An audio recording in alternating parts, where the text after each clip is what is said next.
everybody, welcome to another The Games Tavern Short Shot. Today we're going to be finishing up the Call of Cthulhu series. This is the third one that we've done this time. So we have a great cast with us here today. Why don't we go ahead and go around the table real fast and introduce everybody again. Let's start with Michelle. I'm Michelle. You can normally find me on our Wednesday night show, The Velkin Weave. I play Dolaris the Cleric. All right, and then Jess. Hey there, I'm Jess, aka Freckle Sketches on the Twitter, Instagrams, and Facebooks. You can normally find me on So Matty Games as Zakria, the resident cartographer for Duel and Dragons. All right, and next up in the circle, I got Dwight. Hey everybody, I'm Dwight. I am the Big Bearded Nerd. You can find me here on Twitch at twitch.tv/BigBeardedNerd21 and also over on Mini Train Domain. So glad to be here. All right, and Corey, you're next up. Hey folks, I'm Corey, Mr. Smithwick on Twitter. Normally you can find me here Wednesday nights with Michelle on the Velkin Weave. I'm Eldon, the Halfling Druid. And Anna. Hi everybody, I'm Anna. You can find me on social media at AmberAnna391, or you can find me Thursday nights on our show Whiskey, Magic, and Destruction over at the Games Tavern. All right, and I'm Mac. I'm here doing lots of things all the time, so just tune in, I guess. So before we dive into the conclusion of this thrilling adventure, we do want to give a big thanks to tabletopaudio.com. They provide a lot of the music that we use. I believe everything that we're using today is from Tabletop Audio. There's a lot of great ambiance effects, just random sound effects, really whatever you want. There's over 230 tracks on there, and they're always adding new stuff. So check them out. It's probably my favorite thing about it is that it's free, so anybody can put it into their games. But if you do want to join their Patreon, you'll unlock some alternate tracks and also just help them out because I believe it's a one-man shop over there, and they make some great content. So I think that's the housekeeping for today. So we can go ahead and get back into it. So who wants to fill everybody else in on what happened last time? Where are we going and what, it's a sort of a slow day, right? Everyone's relaxing in the kitchen. No. Oh, yeah, I was just about to open up the wet bar and make some drinks for everybody. And then a guy that was killed earlier in the day before showed up at my doorstep. We haven't proven that he was the same guy yet. With shotguns, threatening to, blow the door open Use if we didn't open the door and talk with him. So naturally, we ran away. Yeah, we ran. Yeah, that's fair. That's probably the wisest solution. You all spent the day. You murdered a guy in the beginning, but whatever. Self-defense. Sure. Justified homicide. I mean, I didn't shoot anybody. That wasn't me. Mm-hmm. And then you guys, you spent the night. Somebody had some bouts of sleepwalking, which happens. They had a stressful day. But then you did a day of a lot of research and analysis and figuring out what's going on there. And you got a couple of breakthroughs. It sounds like you guys have picked up most of the clues that you need to be able to solve this mystery. But is it something you really want to have solved? But anyway, we closed last time with them. Exactly as Corey said, there was a knock at the door while you all were poring over some notes. And gentleman claiming to be Harold Giel, the one that was killed by Thomas Garrett Wilson last session, and two goons with shotguns demanded entry. And you guys decided that it'd be more prudent to go out the back door. And as you were leaving the back door, you hear the sound of a shotgun blast and the door slam into the wall. So very clearly, they've made their way in. And you all scooped up the stuff that was on the table there, too. So you have all your fun stuff. But you're going out the back door now. Mm-hmm. And so you found yourselves in... we're going to be just kicking off the action right here. So you exit the back door, and you find yourself in the sort of the walled, fenced-in garden behind Dr. Rose's place. You hear the shotgun in the back there, and more shouting inside. The man claiming to be Harold Giel appears. You hear something that says something along the lines of, find them and find the tablets. What do you guys do? You're in the backyard. There's sort of a low wall about 3 feet high. It's a smallish backyard in the back of the plot. It's not well kept. I don't know if any of you are aware of this, but Dr. Rose is not a horticulturalist. He is just sort of a weird bachelor who lives by himself, and his garden is not nice. Don't let the last name fool you. Yeah. So he has a bunch of, there's random equipment you would find in the backyard, shovels, hose, stuff that somebody would garden with, but he clearly doesn't do it. Some boxes and supplies and just, it's a mess back. And of course, dead plants. What are you all going to do? And a gate leading out to the alley behind his house. To the alley. To the alley. Through the gate, just go. I don't know. Speed over stealth. You want to take a poll? Yeah, No, yeah. Let's get out of here. Yeah. Okay. We need speed when we're facing shotguns. Yeah, that's probably fair. So to get this That is going, we're actually going to have responsible. to start the chase. And I need to look up the refresher on this because I did this 2 hours ago. Here we go. Nope, yes. So if everybody could do me a favor and make a speed roll, which is going to be basically rolling a constitution roll because you guys are running. I want to Okay. make sure that you guys are, healthy. Find out how well in shape everyone is. Yeah, pretty much. And a success is good. Extreme successes are even better. And failures aren't great. I think my bum knee is starting to act up. I'm not real great at running because I did not roll well at all. Okay. Yeah, let's just say I had a war wound or something. Yeah, that sounds legit. Hard All right. success. So we got a hard success, 2 failures, Failure. failure. Another failure. But you know what? Hey, I've got 80 luck points, so I'm just going to go ahead and spend 40 of them. Because why Jeez. not? Okay. So you got 40 luck left. That's clearly going to bode well. All right. So you all are, not the fastest group in the bunch, but it's not too shocking. And Way you- down the you- alley. Yeah. So you go out into the alley, and y'all are sort of just all sticking together because you're all pretty slow at the moment. And as you get, whether you jump over the fence, the short fence about 3 feet high, or you just go through the gate, you find that you're up against, you're in the alley that goes sort of north-south behind his place. You're on the eastern wall, or you exit out the gate into the alley. So the gate was behind you on the western wall. To the south, it looks like about 30 yards or so.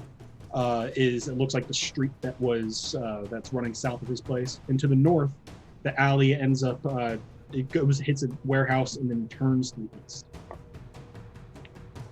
All right, which way are we gonna go here? We'll start with, we're gonna do this in move order now. I believe the fastest person that we have is Dr. Gene Watson. You guys are running for your life. Which way do you guys want to go? North, south? You got to make a decision because there are goons behind you.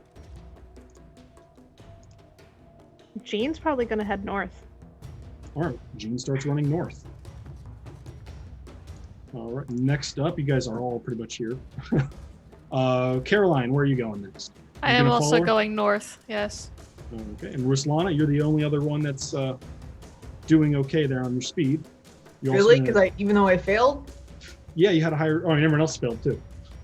I had a hard success. Oh, you had a hard success. I'm sorry. Yeah. So next would be Dr. Rose. My bad there. But yeah, I'll head north. If somebody's going one direction, I'll just tear off that way. Okay, and then the last 2 are also going to go north Was that towards the warehouse? towards the warehouse. Yes. Yes. All right, and Thomas. Yep, if that's where everybody's going, I'm going to follow. I kind of figure I was the last one out the door anyways, so Yeah. I will follow where they're going. Okay, and so you hear, just the sounds like someone's tossing your place there. You guys make it, 20 yards or so, and then you hear the back door slam open again. Someone's looking for you. We're gonna keep on moving up towards the warehouse there. As you go through the alley, it's about 15 feet wide, so it is not the widest alley in the world, but it's not claustrophobic. And unfortunately, I have to move a little on the slow side because it's a old alley, so there's a lot of sort of loose cobblestones, but there's also a lot of just stuff in it. Mm-hmm. Trash cans, crates, just random boxes and just garbage, really, just all over the place there. Mm-hmm. So it's not the fastest place to run, but you can probably find a place to hide if that's what you want to do, or you can just keep going and hope that nobody's going to try and chase after you down this alley.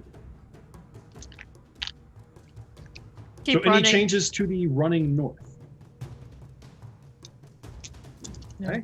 As we go, I'm gonna try to lag behind a little bit, just so I'm the last person, and I want to like knock over things with the butt of my carbine just to create more Obstacles? debris in the way. Yeah, obstacles in the way of our pursuers. Okay. Like We're if on the there's a same trash can. wavelength there. I was going to tell somebody to go do that. Let's just knock things over. Okay, that's fair. That's fair. I like that. All right, so you guys make another 10, 20 yards or so. So you're about 20 yards away from the turning point that where it dead ends at the warehouse, effectively. And you hear shouting behind you. And if anybody pauses to look, you see that an old or a new Model T has just pulled into the alley and is so there's two lights barreling down it. And people in the yard are shouting at you. Keep running. Keep running. Shouting Okay. at us or shouting at the car? Shouting at the car, it looks like. Okay. But it's dark out, so really all you see are headlights. And we're running straight into them? No, this is behind you. This is Oh, okay. the way you guys just came. Run, run, run. Run. Okay.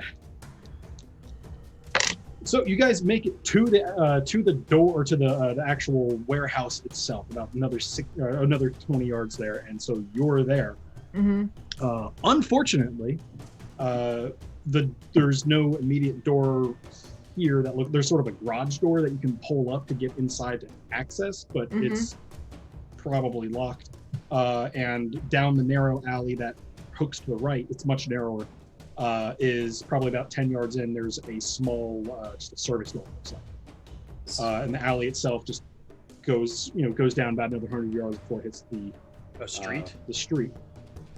But the Model T is now barreling down the hallway or down the alley and smashing crates as it goes, and apparently hasn't hit any obstacles. So someone's active.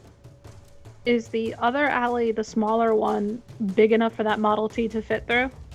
It's probably about 10 feet wide, so it technically can fit. But it might be a hard turn to get in there. So have to try to check. Or they can just get off and chase them on foot. Yeah. Still better odds than getting chased by a car. Exactly. Yeah, that's what I'm thinking. Yeah. So we're gonna, if I'm still in the lead, I'm gonna turn into that smaller alley, hopefully for that Model T to not be able to chase us. Okay. So you get into the small alley. Anybody going to do anything else as the car is barreling down? Is Or there? With my carbine. 40 yards away. Is there anything in this alley that would provide cover, like a trash can, a dumpster, anything like that? There's no dumpsters. There's nothing that heavy, but there are some crates stacked up against the warehouse and on some of the gardens. So if you want to get a okay firing position, you can. It's going to be more concealment than actual. Yeah, that's kind of what I'm thinking. If Yeah. take up a spot behind that and just check to see if they're coming down on foot or if they happen to try to bring that vehicle down here. So Okay. Then someone bashed down the door. Sorry, guys. Why? Someone bashed Sure. down the door, I think was My what that shout was. So you guys going to try and get into the warehouse and hide, or try and just run? Well, the service door I was thinking. Yeah, the Yeah. service door will lead you into the warehouse. Yeah, It's in part of the case same- this does not go well, we need to have another exit. I think my goal would be get into the warehouse and get through it. I want to try Okay. and actually get to like a busy street or just a public street again. Yeah, maybe run into a cop or That'd be more great. cultists. Yes. Or a That's cop. better things to do than get killed. Okay. So who wants to try and tackle the door here? You don't have a whole lot of time. I'll The go ahead car and is do coming it. down. Okay, what are you going to Thank do? God. Hope your strength is better than mine. Actually, I don't know. What do I have to roll in order to try to? I'm gonna basically try. I'm gonna try opening the door first. Just try the knob. It's locked. Okay. Never know. Jean is just going to use her momentum. Like she's not stopped running this whole time. She's just going to use her momentum and Just try to slamming. barrel through it. Why the Okay. hell not? Yeah, go ahead and make a strength check there, Gene.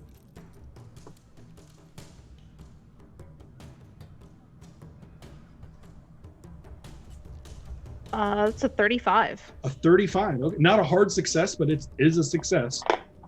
So you slam into the door. The lock clearly budges, but it only opened up about 3 inches before a chain catches. Kick it at the door jam. I think you can hear the Model T still. It's crushing things as it's coming down. Yeah. And there's still more, shouting from the guys on the on the car itself. All right, she's gonna try kicking it now. Try kicking it. All right, make one more strength check there. That is a 1. 1, yeah. So the plant right where the sort of desperation, right above where the and it snaps open. The chain is still dangling there with a bit of the door, but yeah, the chain didn't break. The door broke, so you can get in. The door is all open. Okay, she's immediately just gonna turn to everybody and go, "Get the hell inside! Let's go!" She's in a rage. It's impossible to deal with her right now. Dr. Rose runs right by her as fast as possible. Dr. Watson has turned into the Hulk. Yeah, didn't know you had berserker blood in you. Yeah. Jane angry. Brooklyn rage. There you go. Okay. So as soon as I hear that we'll kick the door down, I turn to Lana. Let's go. After you. I just take off running. And then. All right. So right as who's last in the door? Sounds like Lana. Me. All right, Lana. So as you get to the door, you hear this wheeling of tires as it stops, as the car stops, and people start shouting. Probably right on the other side of the corner of the alley because they know they're not going to make it. The alley stops where you guys are in, so they have to get out of the car and actually move down that alley. You going to close the door behind you, or what's? Yes. Okay. Is there anything around? For all that's worth, and then hopefully someone's getting ready to. Yeah. Is there anything nearby we could push in front of the door? Yeah. So the alley or the warehouse that you've gotten yourselves into is mainly full of crates of some kind. You're not looting through them to go. What is in here? I see.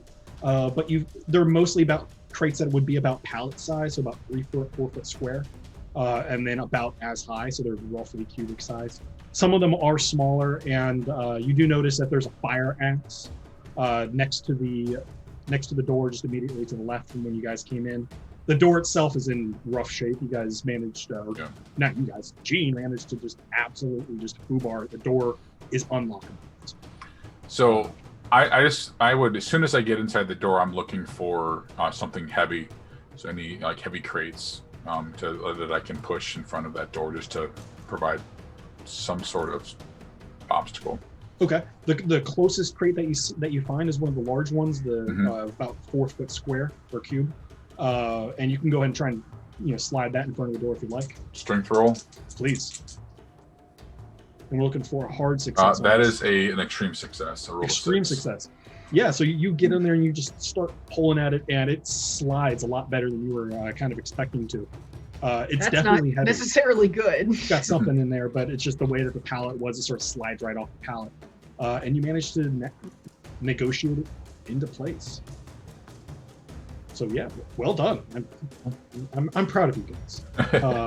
So now that you have a moment to look around, you see that the overall warehouse itself is pretty much a rectangle with a large pile of crates in the center and a walkway going all the way around. And then there's a catwalk about 10 feet high with a ladder on the northern wall. You guys came in through the southeastern corner. I'm going for height. I'm going to that ladder. Anybody hanging out by the door? Jane just wants to grab the fire axe before she leaves. Holy shit! Anybody go for it, Dr. June grabs the fire axe. Jane just wants to grab the fire axe Stay out of her before way. she leaves. No arguments here. Yeah, that's Does right. Caroline have an idea of what side of the building is the best one to look for an exit to the public street? Probably the north side. Yeah.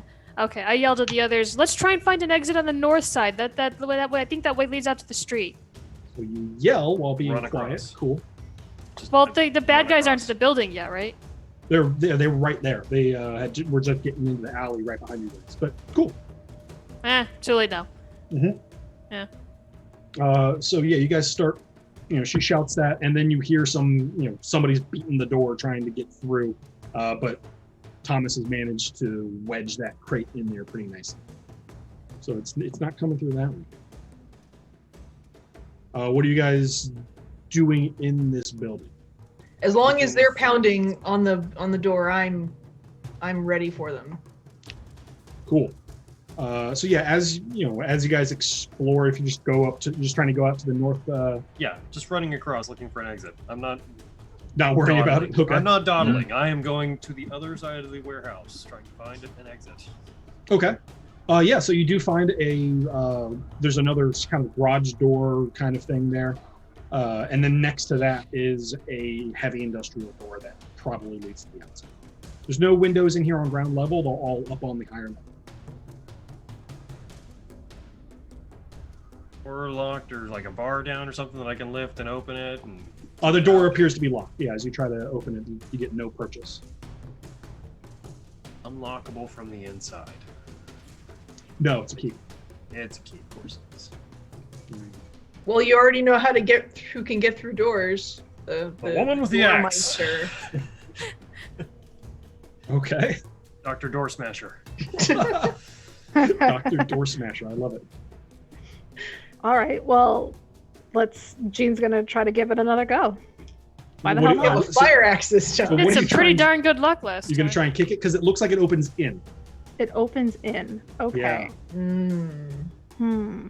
This is before fire. You say codes. there's another big like rolling garage door type thing? There is, yeah. Is there a chain on the inside? Is it locked? Is it just something Yeah, can it's throw? Is it it's something chained I can down to just the ground. Throw the bolt and roll it up?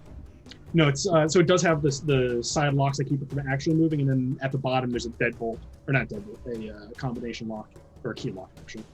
That's there. It's This locked. thing's locked down. like 3 times. No, one of them is just a physical one to keep it from just accidentally rolling up, and the other one is to actually keep it from being tampered. I'm gonna go, doctor, and just point to the combination lock. And I'm gonna go to the sides and run to the side and start like opening the bolts.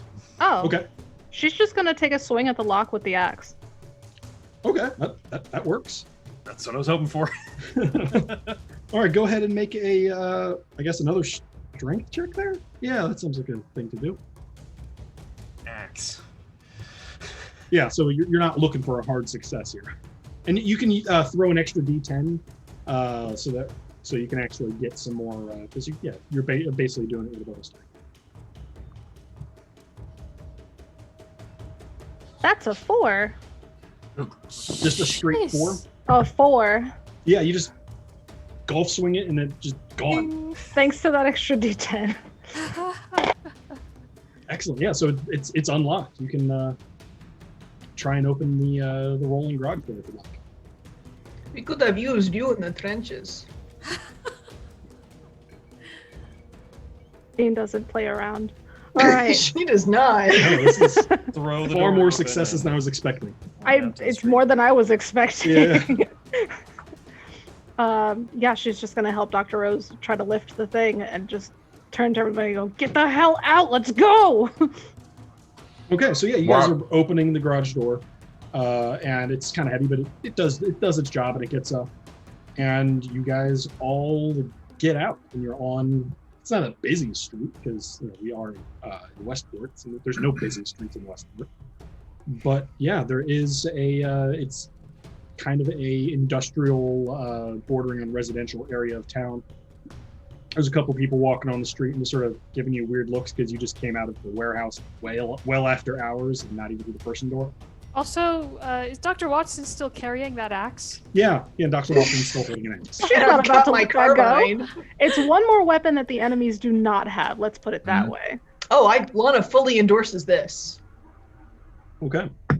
You guys find yourself on the If on I the see street. people, I would yell, "Call the cops! We're being chased." Okay, and they just look at you and run inside. We don't have cell phones. Yeah, like, Well, I think there's police boxes or police call boxes. is there a police box nearby? Are they bulletproof? No, it's not a police box you go into. It's like it's a phone in a box, and you open up and Oh. you make a call. It's like those little blue boxes on emergency campuses where you push the button. Oh, good. Kind of like that, but exclusively for police use, and civilians aren't technically supposed to. Go for it. No, there's not one of those around here. It's a small one. I don't know why you even brought that up. All right, so they run into a house on the other side of the street there. What do you guys do? What way would be the best way to go in order to get to some populated place, like an all-night diner or like the downtown area? Are we near? The Like diner the was street. to your west. That was where the main street was, but that's also where where his house front door was, and the cultists were out there, or the the random guys with shotguns that didn't know were cultists yet. But that would be in a public place where they couldn't just like shoot us. I'm not sure they care. I'm sure the gentleman who just blasted open a door on Main Street care about being saw. But you can go that way if you'd like. Good point. Let's run the other way then. Okay, is that what you guys want to do? You guys want to go in east? the warehouse. Maybe we could ambush them as they come out of the warehouse and maybe figure out who the hell they are and what they're doing. I don't know. We've already killed one of them once, so I'm not quite sure they may what not will. die. Trap them alive then. Let's run. We'll try to lose them. Just keep going. Yeah. Yeah. We don't. Only 2 of you are armed. Can't really do anything in a firefight. Axe is very close I think range. 4 of us are armed. Yeah, the doc's got a little Derringer, and Everybody so do but I. you, skinny man. Well, by all means, go for it. I'm gonna keep running west. Like, So you're going or, west. no, I'm sorry. Away from the cultists. Yeah. Maybe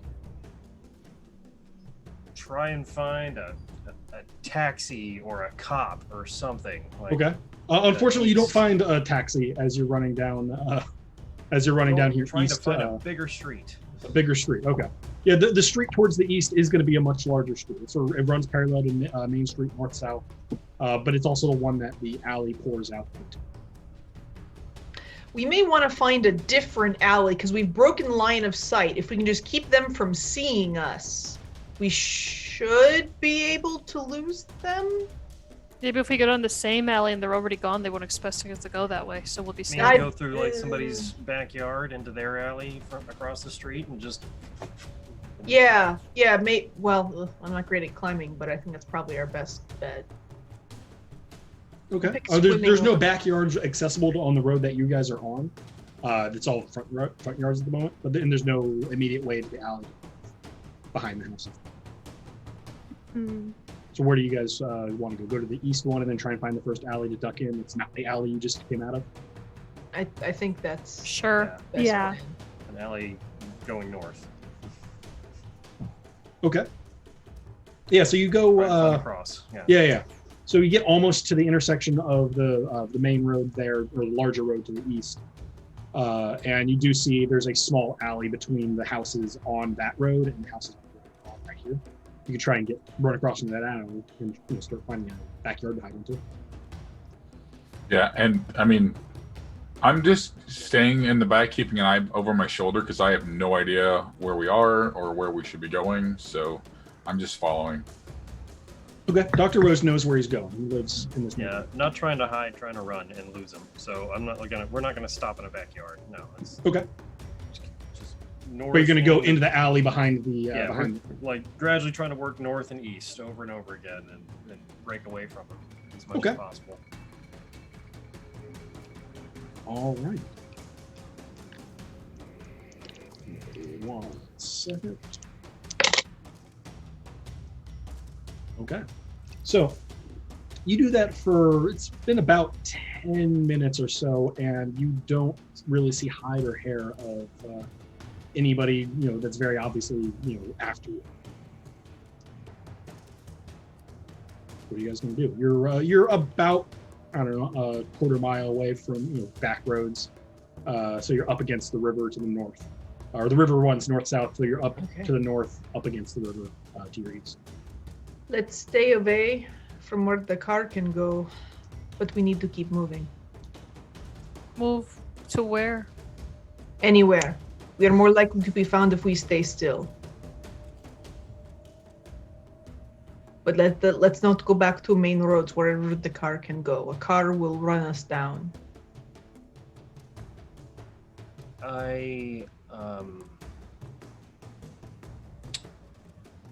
there any like public stores or diners or anything like that within walking distance that we can get to? Someplace with a telephone. Down in the area where you are, it's much more industrial, so there's no real. Nothing's keep really moving up north. there, Then just you can head. You'd want to head back west to get back to civilization, or to where people are currently living. yeah, it's either we hide in somebody's backyard all night or we get back to the main road and call the cops. I don't want to hide in somebody's backyard all night. That sounds like a terrible time. Or the woods. Well, what do we think the cops are gonna do? You don't have to tell them Shoot that. them. I don't know. This is Take why them you have away cops, for another yeah. day. We reported this body of this man that still appeared here. What do you want to do about it then? I'm looking for like safety. Because we five in somebody's backyard or an alleyway right now are not that safe. The I woods understand. would be safe. The woods, have where you grown up nobody around here? will hear it if somebody shoots us all. No, thank you. I don't think they care about being heard. And the woods will be too thick for the car. We will see them coming, we will hear them coming. It will be hard for them to take us by surprise. Into the woods. Yes. That is absolutely insane. The cops are arguably also the only place that I would go to look for people who are looking for safety. Like they could ambush us. They could ambush into us my there on the house. way to the I'm cops. calling the cops so I can get back into my house someday. I And don't what want to will you die tell tonight. them? That some That somebody crazy broke into people my house assaulted with us. We don't need to shotguns. mention That's easy. names. And based on what I heard, easily proven once they lay eyes on it. Fair. And maybe they'll even put a patrol car outside my house all night. Look at that. That would be amazing. I do not think that will go how you want it to. I don't think it's going to go how you think it's going to go. This isn't World War One, or just the World The War. Great I don't War. think. Yeah. Yeah, nice catch there. Many things apply in war. Never mind. That's a bad idea. I say we head for the woods. I say the We can go woods to are the a woods. terrible idea. I'm going to the main road, and I'm going to start marching west. I'm not doing this. Does he have the tablets? I have all the notes. I don't have Yep, the he has the tablets. notes. Okay, Who so has he the starts heading tablets? west. What's everybody else up to? We The can't. tech- I'm Go sorry. ahead. No, go ahead. We can't split up. Do you want me to catch him or do we go with him on this foolish plan? Say we go with them. Alright. I don't know. Look, we got to go one way or the other because they're not going to take that long to get through that warehouse and find us. So We do no good for each other splitting up. Then we will follow Dr. Rose and pray, I suppose. Do not let your guard down for 1 second. All right. Okay. So Dr. Rose knows the way back to the main road because, again, this is kind of his neighborhood, not too far away from where it is. And just looking, just going down the road. Are you looking for anything particular, or are you just like, I'm just going to the main road. I'm going to walk back to someplace with a phone and. Yeah, looking for some public storefront that is open. So Okay. probably a diner at this hour, but Yeah, so you do know where the nearest diner is. It'll probably be about a 5-minute walk from where you are if you actually just get there on the roads and get there. power through, stay out of the streetlights. That's as Okay. much as possible. Yeah, so you do get to the diner, and you don't get run over by a Model T. So thumbs up all around, guys. Well done. I'll actually go through the front door like quickly and up to the counter. Like, do you have a phone I can use, please? I need to call the police. Oh, We should stay away from the windows and out of sight. Sure. It's back there in the office. The manager should let you use it. Thank you. And I'll head back there and knock on the manager's door. And Manager opens up the door. Yeah, what's up? pardon me, sir. I need to use your phone. I need to call the police. Oh, is everything okay? And he's looking out the door there, trying to see what's going on. I don't think anything is following me, but somebody broke into my house and chased me and my friends out of my house, out of my home with firearms. Oh yeah, please. He pulls up the phone, and it's one of those old timey ones. Speaking to the cup and hold it to your ear. That yeah. Dial the operator, have him connect me to the police station, whatever. Okay. And the police officer, or the dispatcher, is that a thing in 2023? The desk sergeant, I don't know. Yeah, the desk sergeant, sure. Police, what can I do for you? Yeah, I tell him that somebody came in our door and threatened myself and my friends in my home with shotguns, and we ran out the back door and ran away and made it to this diner, and I give them the address of the diner we're at right now. All right, and where was this address that where did you get broken into? I'll give my home address too. All right, we'll have someone out there momentarily. Thank you, officer. Things up. I give the phone back to the manager. Do you have maybe a corner booth that I can sit in and we can stay in away from the front windows? Sure, yeah. And he had overheard this whole thing and he's like, yeah, right over here, and just finds a back spot up against the back wall. I would rather we sat in the storage room. 5 cups of coffee. 5 cups. Okay, and he's listening to you, ignoring the random person with the gun and the weird accent. To be fair, storage is probably the only place we'd be sitting ducks.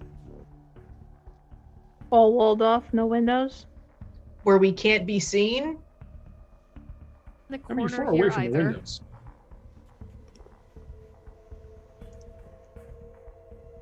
All right, so you guys get your coffee, and after a couple minutes, a patrol car actually does park outside, and a couple officers step out and approach your group. Are you all, are you all the ones that made that call? Yes, officer. Thank you for coming. All right. Well, we have some people looking at the scene right now. We actually got an earlier call about somebody kind of shooting. And Noise complaint, I imagine. Yeah, and we found the door shot in. So, shall we? Let's head on back there, and you can tell me all about it. Yeah. Lana's gonna take the seat behind the driver in the back seat. Okay. But we can't all fit in this cop car. You can fit 5 people into a cop car if you really try. There's 2 officers. If we get cozy. Oh yeah, no. If the front seat, no, it's not going to happen. Well, we can. Patrol car showed up. A second patrol car too. Well, we can walk along, or we can get you there. And then sure, another patrol car could show up. Whatever, who cares? And you guys do end up getting back there with effectively with police. And it's exactly what it looks like. There's 2 other cop cars there that are with patrolmen and looking around inside your place. All right, so let's go over this one more. What happened? What do these guys look like?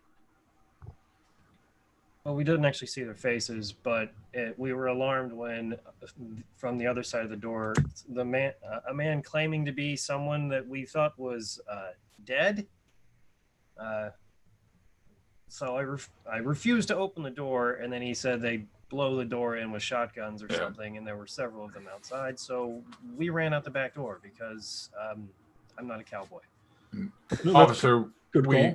We had filed a report yesterday regarding a shooting that I was involved in, and one of the folks at the door claimed to be the person who I shot. Again, I did not see him, but and I'll give him just a brief description of just like general size, approximate age, that kind of thing, but didn't see faces. Oh yeah, you guys are causing a lot of trouble here. Okay. Was anybody hurt? No, I think we're all right, officer. Lots of adrenaline, but all right. All right. Do you have a phone I can use? I got to call this into the station. I'm sure they're going to want to know that it's related to that. A phone? Yeah. Portable radios are not a thing in the early 20s. Probably have a phone, yeah. Yeah, you have a phone. Well, that's kind of what I mean. We're not... It's not like we have cell phones on us. Yeah, but you're in his house. Oh, are we? Okay. Yeah. Sorry, I missed that bit.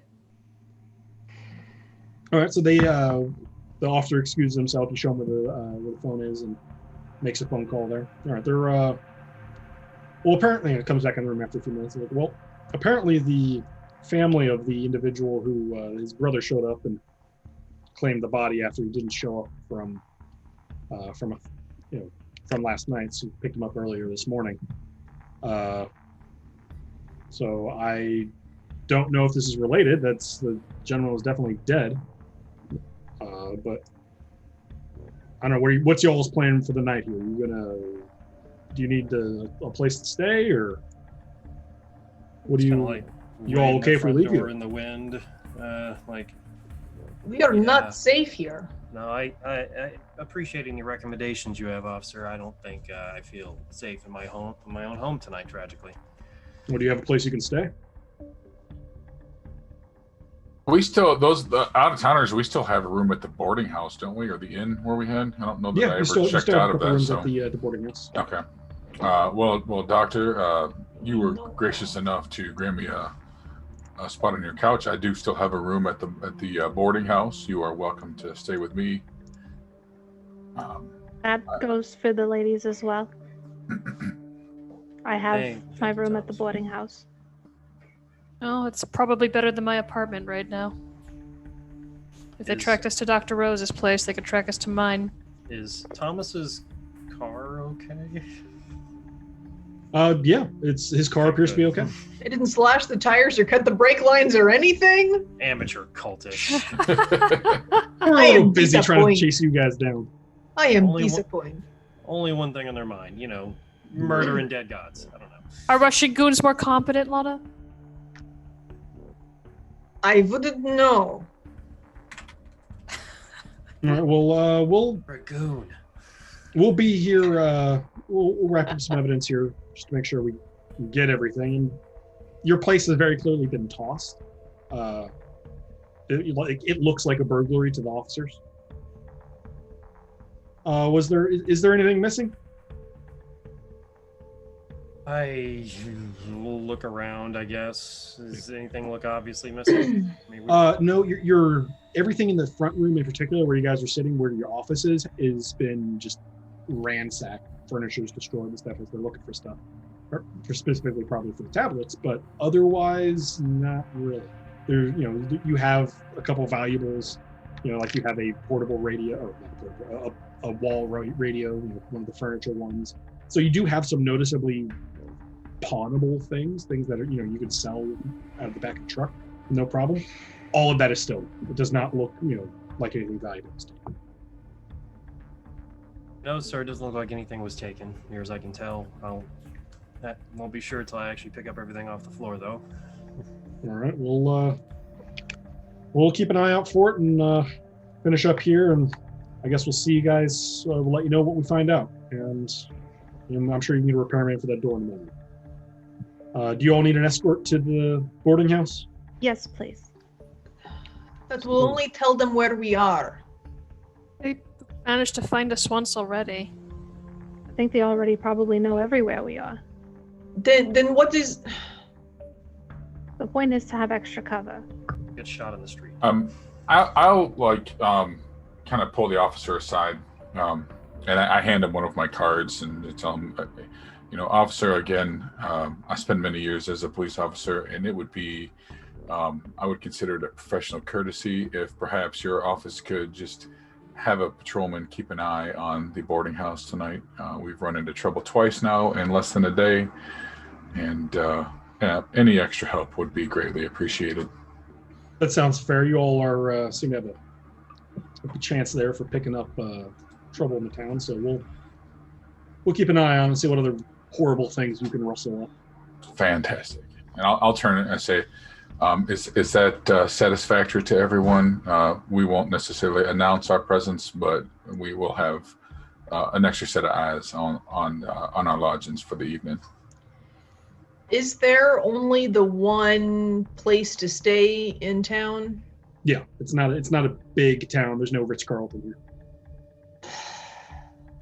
All right. We will go to the boarding house. They will know we are there anyway. But I would like us to get a new room that we all stay in, that no one knew about. I think under the circumstances, the boarding house would accommodate us with that. They will have to, because I am Sure, not fine. staying in a place where they might be expecting me. Sure. I'm happy with that compromise. Sounds easy enough. Anybody else have anything before we get you guys to the house? Or the boarding house? All right. So you all get to the boarding house with really no issue. You pack into the Hudson Roadster and go. It's about a mile away, and they leave the cop there and like, all right, we'll have someone down here the whole night. We're not going to be sitting in a patrol car because they are trying to not be obvious. Thank you again, officer. We really appreciate it. It's Yeah, been you a- all It's been a rough night. you all stay safe. This is an odd one, and let us know if you have any trouble. And with that, he goes and he talks to the boarding house manager and start making arrangements for him being there.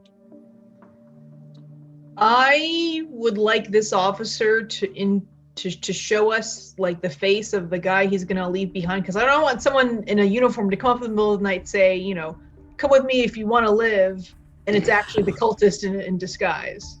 No, So- it's that officer who says that he's gonna be the one to start all ships. Okay. Okay. He's having like flashbacks from the trenches here. She's like, Wouldn't it be a good idea to post the officer where we were formerly staying? So if anybody is after us, they would check that room first. Or the lobby. Well, I didn't get the impression you'd be standing outside our door, more like waiting Yeah. outside the boarding waiting house. downstairs. Oh, I see. Okay. Yeah, think of if there was a patrol car, they'd be sitting in that, but they're trying to not broadcast, so they're going to be just sitting in another just civilian car. Plain watching the front door. clothes. And if a whole bunch of goons with shotguns show up, they'll probably notice. And tonight Here's hoping. we will keep watches. I have no objection to that. Sure. Okay. So you guys can get one room if you're they offer you two, but if you only want one, you can. They're small beds, and by small beds I mean there's one twin bed in the room. We're all going to be uncomfortable no matter what. Okay. And so the room itself is sparsely populated. Think sparsely furnished. Think like a dorm room. Mhm. It's about 15 feet by 20 feet. Has a small bed. Don't mind gesturing. Has a twin bed. Has a small like desk area, and it also has a small basin that you can put water in and do some shaving and makeup and stuff. The restroom is not in there. It's a shared restroom at the end of the hall. So what do you guys want to do for the night while you guys are settling down? It's still relatively early. It's like 9 o'clock. Well, Lana is keeping watch next to the door. Is there a window in the room? There's a window that looks out over a small alley towards a brick wall, about Okay, 10 feet well, away. so Lana's keeping watch by the window. You guys do what you want, but she's And you guys are on the 3rd floor. It's one of the tallest buildings in town. okay. I think Thomas would start off in the hallway, actually, not necessarily in the room, but kind of down the hallway, kind of at the end. Maybe grab a chair from the room and take it to the end of the hallway so he can keep an eye on the hallway and the stairwells. Okay. But kind of stay behind and probably spend. I'm going to guess he'd stay there till like 11 or 12. Sure. Just to keep an eye for a few hours. So while you're sitting out there, you do notice only 2 other people come in, and they, sort of give you a weird look, but then pull out keys from their pockets and go into their own rooms. But otherwise, nothing happens. You don't hear any commotion outside, nothing happening downstairs. Seems to be a maybe it'll be a quiet night. Hopefully. What are y'all doing inside the room? Sleeping unless it's my turn to watch. Turning in early, yeah. I think, We probably want to get as much sleep as we can. yeah. Whenever I get woken up to sit watch for a little while, I'll probably take some time and like try and start translating one of the sheets. The silence the unspeakable one. Silence the unspeakable. Would be my goal. You may not get through the whole thing. Sure. During that Go time, ahead and but make it's let's go with an education check on this. I think would probably be the best answer here. All right.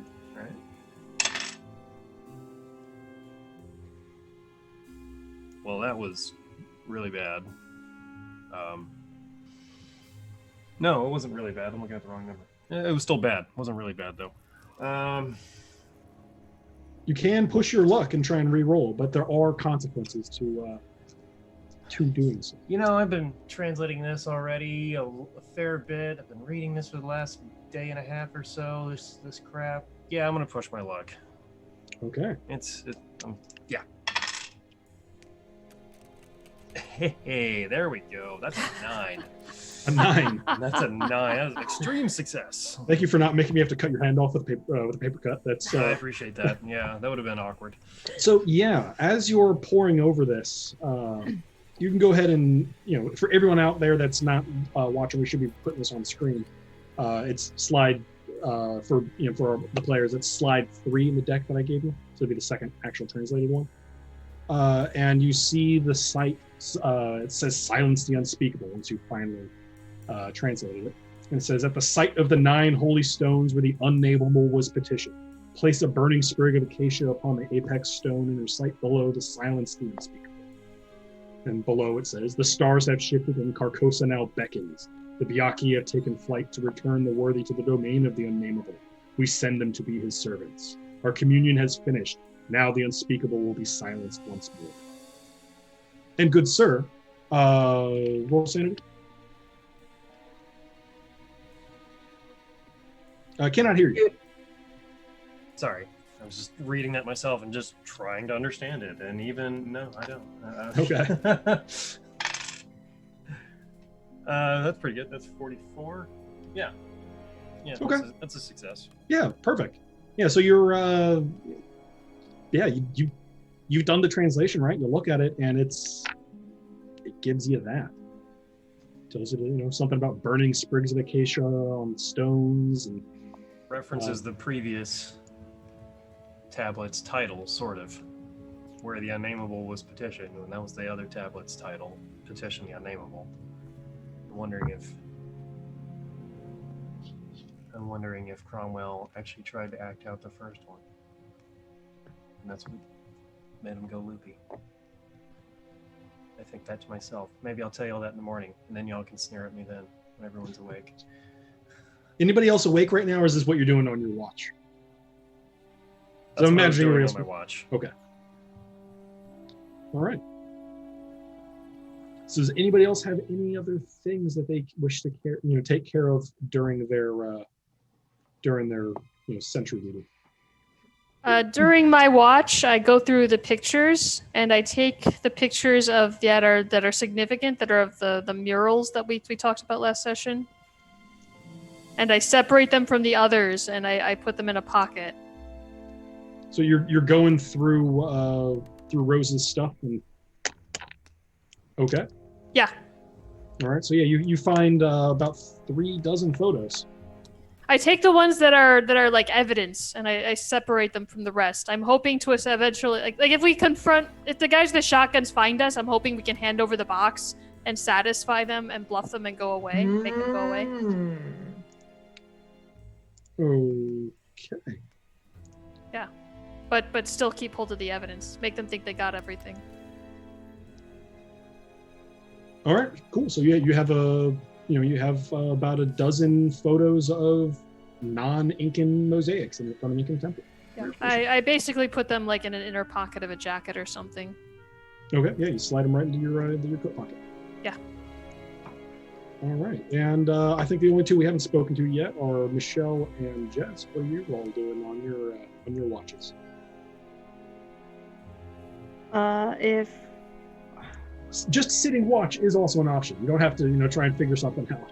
yeah, Jean is probably gonna run through the let's see, just loading and playing with the Derringer just because she's not familiar with a gun. So she's gonna rehearse that, not load it, just make sure she knows how to do it because she's not had to defend herself like this before, and she just wants to make sure she's got it down while she's on her watch. Still have the fire axe? Oh yeah. I was wondering the same thing. She cuddles that to sleep. Creepy, but okay. Hey, under the circumstances. Axon is her best friend. All right, and Ruslana, what are you up to? That's actually a really good idea. Ruslan is I'm going to quietly clean the carbine, and if anyone else has left their firearms within sight, I'll also clean those for them. Just sneakily walk around. I'm gonna take this. Yeah, that'll go well. Yeah. Not. I mean, if they're just like, I don't know. Maybe Thomas Gareth Wilson would like hold his, but like I don't know if Caroline is like cuddling her Derringer. It's small enough that it's like in a pocket. Yeah. Thomas would have cleaned his last night anyways because he fired it. So yeah. Okay. So yeah, you do a function check and you clean the carpet. So morning happens. Because this is not exactly the best hotel ever. There's no breakfast. It's just the sun comes up and it is a new day.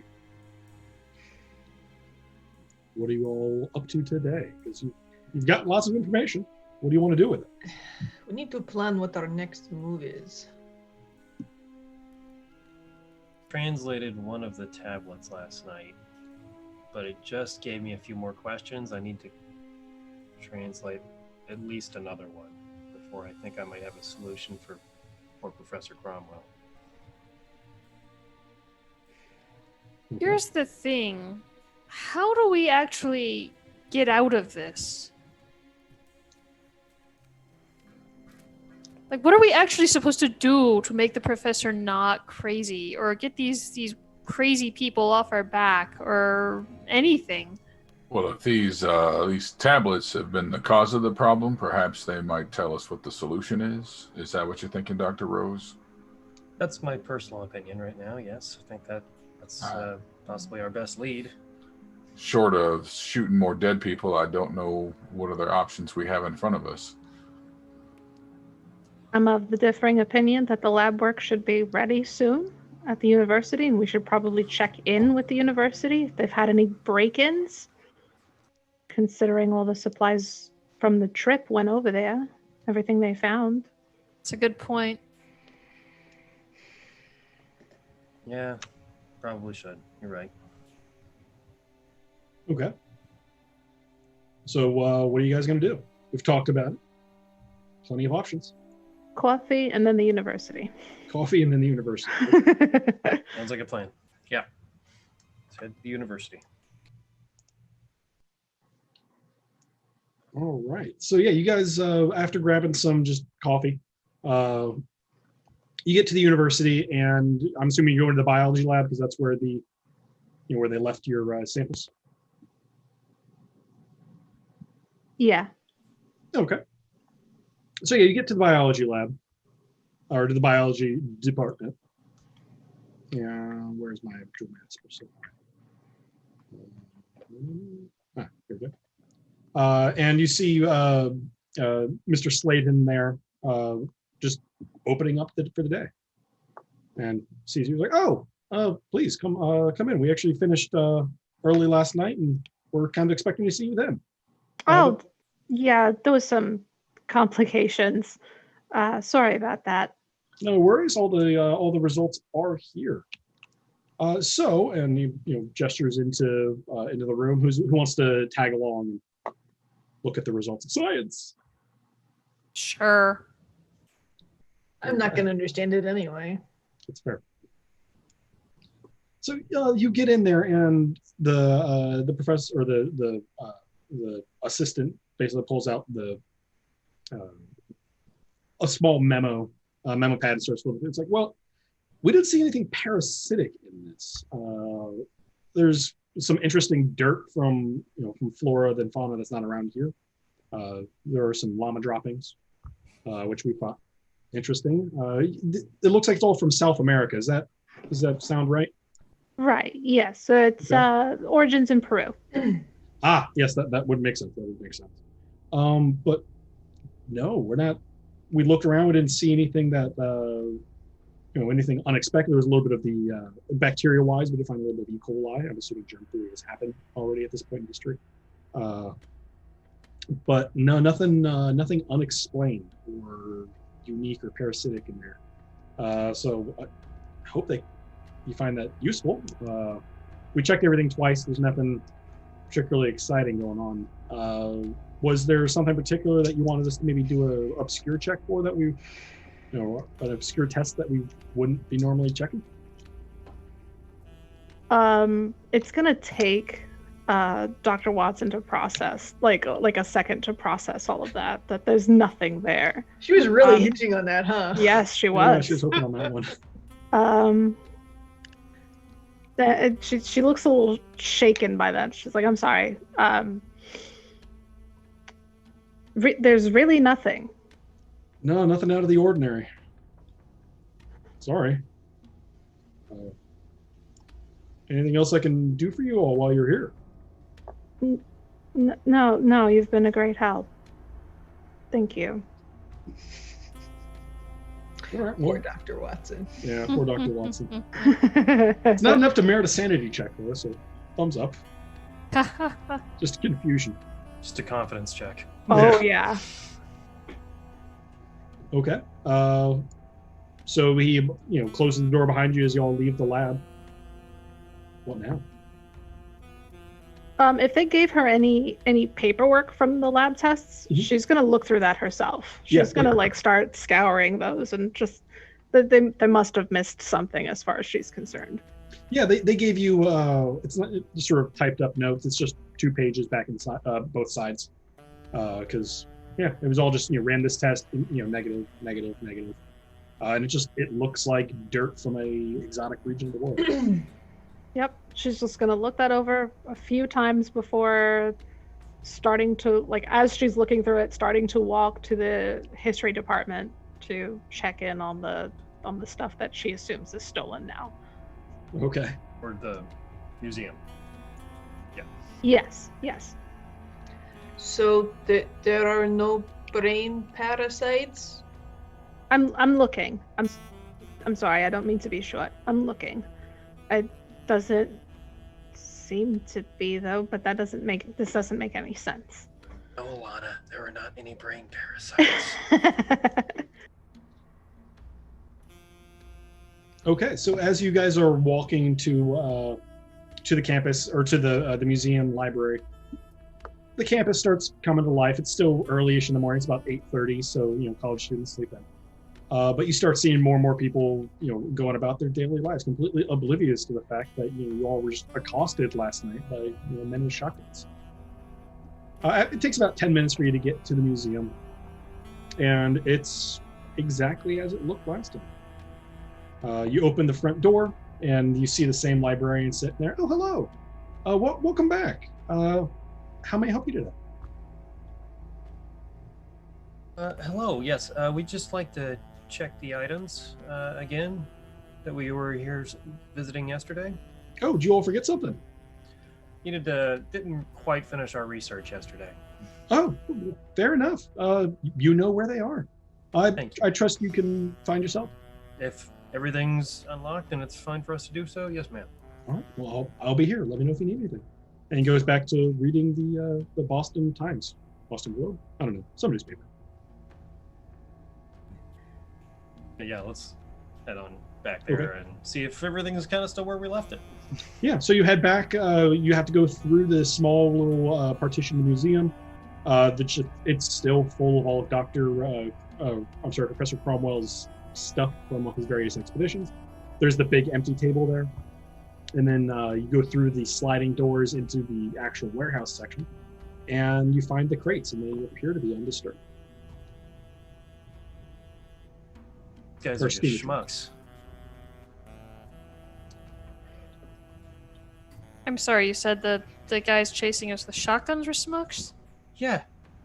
Like, for starters, the guy obviously saw we didn't have 6 trunks in the back of our little, no offense, Mr. Wilson, but in the back of his little car. They come to our house, it's not at my home. I'm sure they've probably checked your home too now, Miss Billings, but they don't go to the, place it was all destined to go in the first place.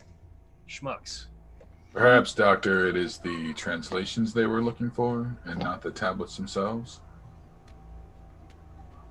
Maybe, but I didn't even have anything translated. Presumably, if they found the tablets, they could they could copy them just as we did and then find someone to translate. We're asking or looking for tablets. We don't even have the tablets. They're here. We have, sure, perfectly legible copies, but we don't have the tablets.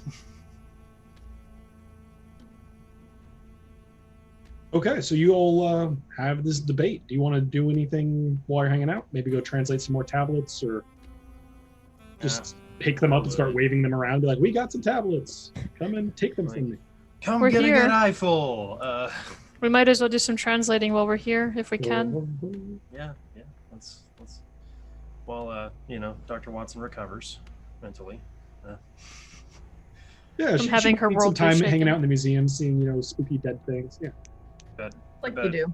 Our good antique dealer, Miss Billings, could help me with the translations. Well, I'll try, but foreign languages are hardly my forte. Well, I don't know this one either, but Professor Cromwell he left a very usable key here to help decipher it, thankfully. Yeah, so Like he was fluent or something in this language. Who knew? who knew? So you guys go back into the museum itself and set up shop around that empty table there that's designed for exactly this purpose. And pull the notes out and start working on them. So Corey, if you would go ahead and roll another education check at this one, but you can do it with a bonus die because you have the other intellectual and curio keeper in the room helping you out with that. That's the extra tens play stuff. For 10, yeah. Yeah. Wow, that's pretty good. I may not need it, but yep. First one was better. All right, so that's a hard success. Hard success. All right, so you managed to translate. I'll go ahead and give you 2 more of them, so it gets you even half. Which 2 were you looking at right now?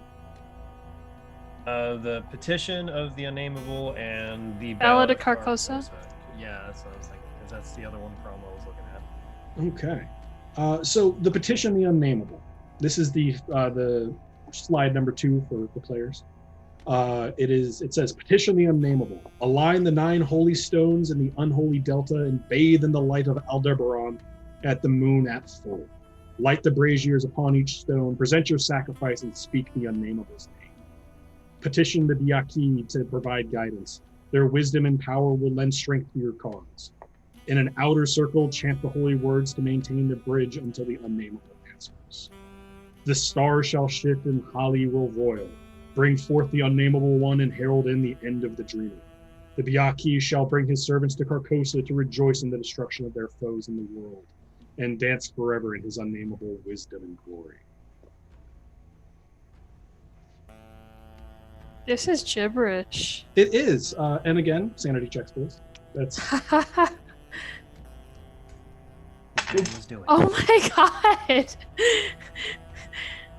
94! Extreme success with a 4. okay. We're hitting the curve here. All right, Anna, go ahead and roll a intelligence check for me, please. Ruh-roh. Actually, I'm sorry. First, I got to do my own thing here. Okay, I don't prompt an intelligence check. I just need you to take 3 points of sanity damage. Of course you do. And you just sort of staring at it slack-jawed. You're not really doing anything about it.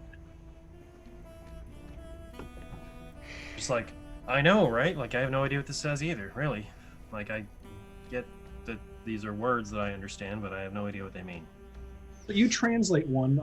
Can you walk us through your process there? Once you have a full think translation there, what are you doing?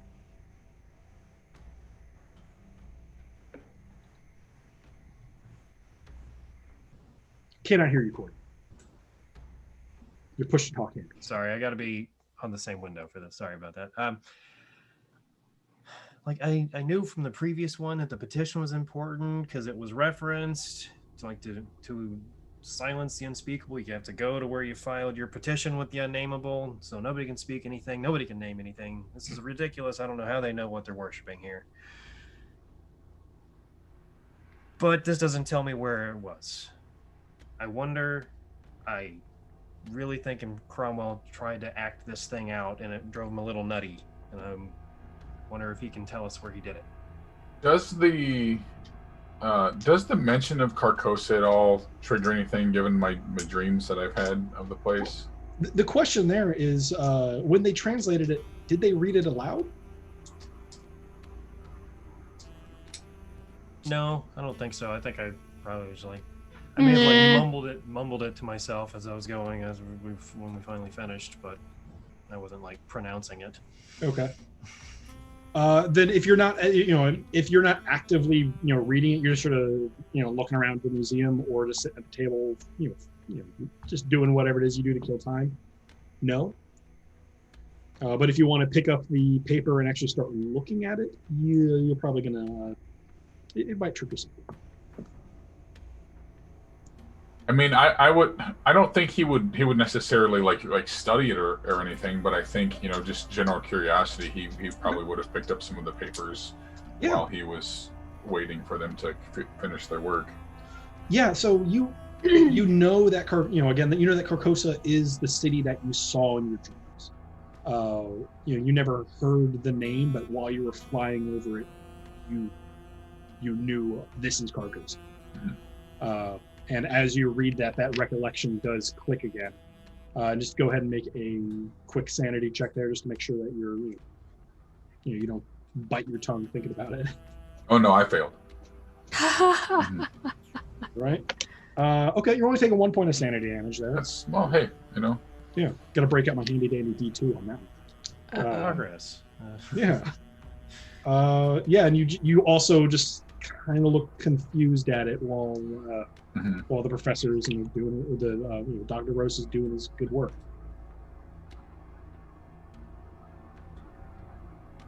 He didn't do any of these rituals or rites or whatever they are. I don't know what his deal is. So if he did, maybe this is the solution. If he didn't, who knows? All right. Am I still staring slack-jawed blankly? It was about a minute there. Okay. You just sort of okay. But after a minute, both of you snap out of it. And then the other one, just because we're already there, the Ballad of Carcosa. It's the one that it's slide number 6 for everybody that's playing. And I'm just going to read this out loud. And yes, so here we go. Along the shore, the cloud waves break. The twin suns sink behind the lake. The shadows lengthen in Carcosa. Strange is the night where black stars rise, and strange moons circle through the skies. But stranger still is lost Carcosa. Song that the Hades shall sing, where flap the tethers of the king, must be unheard in dim Carcosa. Must die unheard in dim Carcosa. Sorry, it's a terrible font. Song of my soul, my voice is dead. Die thou, unsung as tears unshed, shall dry and die in lost Carcosa. So same thing, you pick it up and you're sort of looking at it and mumbling your way through this. Poetic, but makes no sense at all, I guess. Yeah, it doesn't. Dreary too. This is some depressing shit. Yeah. And, I quite agree. So if you just mumbled your way through that, everyone else is kind of, can kind of hear it. But I need everybody except Mr. Rose here to make a sanity check. Here we go. Oh, finally, I passed a sanity check. Like, hey, they mentioned. I Carcosa rolled like a this. 100. Yay! Is he my thrall now? Is that what this happens? Is that what Yeah, happens? that's exactly what happens there. I got a 92. That's a pass. Her too. And how did Roslana do? I'm gonna spend 7 luck points in order to pass. Jeez. Okay. So we have two people are did very, very well on this. So everybody, as he's mumbling that, not Dr. Rose, but everybody else starts to get like a slight twinge of a headache, and it sounds a lot louder. Like you recognize he's mumbling, but there's some power in those words, and it kind of gives. It's like, got a little bit of a headache here. For Jess, Dr. Watson is going to go ahead and.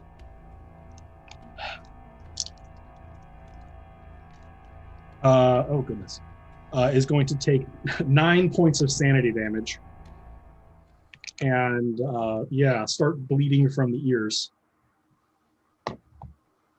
And But you're bleeding solution. You can't do that. yeah, that's not great at all. Heal thyself. Yeah, hang on a second. He's not that kind of doctor. Pull up the grimoire here so I can actually tell you the exact damage that this is going to do to you.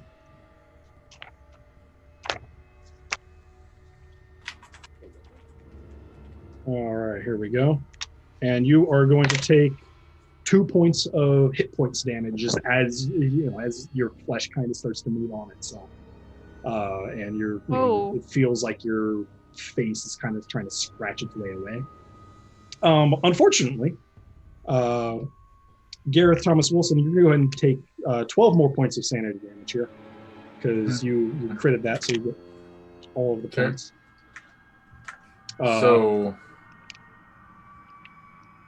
Yep, that brings me down. Obviously, that's bad, but that also brings me down to less than half of my starting. So, what was your starting? 40. Was it 44? I think. Okay, that's not bad. That's not terrible because I believe it's if you lose more than a third of your max sanity in a day, then you have problems. So you're not doing great, but we don't kick off that whole death spiral yet, so that's good. Mm-hmm. And you are going to go ahead and take 5 points of hit point damage as, again, you're bleeding from the eyes and the ears, and it feels like there's like bees under your skin, and everything is on fire. It's Oprah. And both Thomas and Jess, I need you both to make intelligence checks. Bad roll. Bad roll. I don't want you to know what you just did. Oh no, Thomas knows what he did. He just passed. Oh no. Oh no! Wait a minute. Nope. I read that backwards. I rolled a 46, so I failed. Yep. 73. Say again, Jess. 73. Is that passing or failing? That should be just barely failing for me, if I'm correct. Oh, okay. Yeah. Good news all around. Wow. Yeah, that's. Oh wait, no, my intelligence is an 80. Yeah, no, I passed mine. Yeah, because I rolled under my intelligence. It's a 60. So yeah, I rolled a 43. I also passed. So yeah, not good. But my intelligence was a 70. Not nope. Good. No. I'm in a bad way, y'all. Yeah, this is a bad time. So you have. Yep, that'll be that. I was not expecting this to happen this early. I was planning to look at the break. Yeah, so both of you, I get to roll 2d10s again. Check that. Okay. So gains new mania 1 times, and oh man, that's a shame. Let me roll a d4 to figure that one out there, Jess. Sorry. 1. Everything he says is scarier than the last. Yeah, it's great. Right? I've hit a cascade of tables. It's like, oh god, no. Oh no. Oh no. So Jess, Dr. Watson has suddenly loses all control of her left arm. Just falls. Maybe bangs on the table. I don't know. But now for my favorite one here, roll even more dice.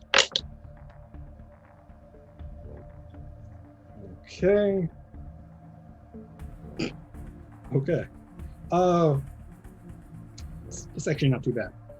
So Thomas is, you all of a sudden have a very compulsive urge to be documenting everything. Yeah, that's basically it. You feel an overwhelming urge to write everything down at the moment. On top of, your skin's on fire and, Right. Yeah. So I'm just furiously writing my notebook or yelling, "The bees!" I like to think my notebook is just me writing bees. Over. Ow, ow, ow. Yeah, that's bees. So yeah, there we go. Everyone role play accordingly. We've live action again. Holy crap! Just gonna drop my things and rush to Dr. Watson. Oh my god, do you have any bandages? Oh my god. What? Dr. Rose said, "Holy crap." She went from holding her ears to one arm just falling, plopping hard on the table.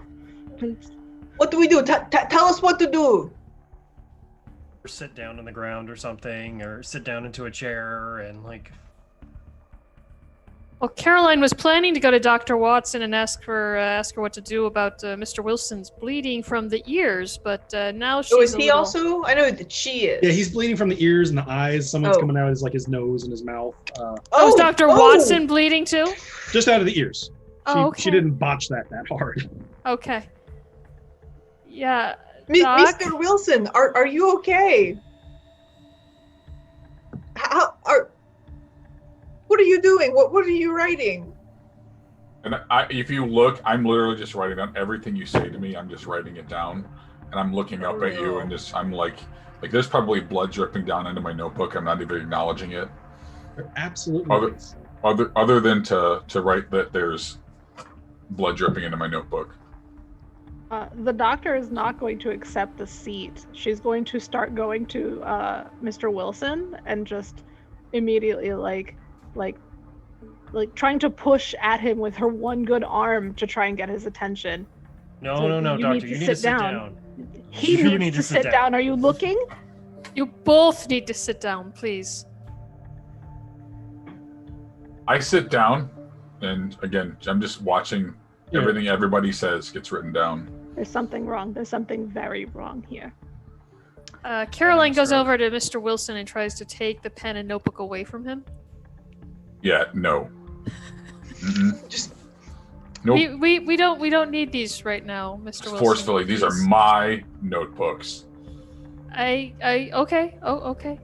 Just try to calm down. Let's all stay calm. I'm here. calm. Let me take my notes. Right. Does Dr. Watson have a first aid kit or anything with her at all? I don't know. It seems like a logical thing for her to have. Yeah, she's got one in her purse. Yeah, okay. Do you mind, doctor? Purse. Please, please. Get it out, and I did a little bit of medical school, and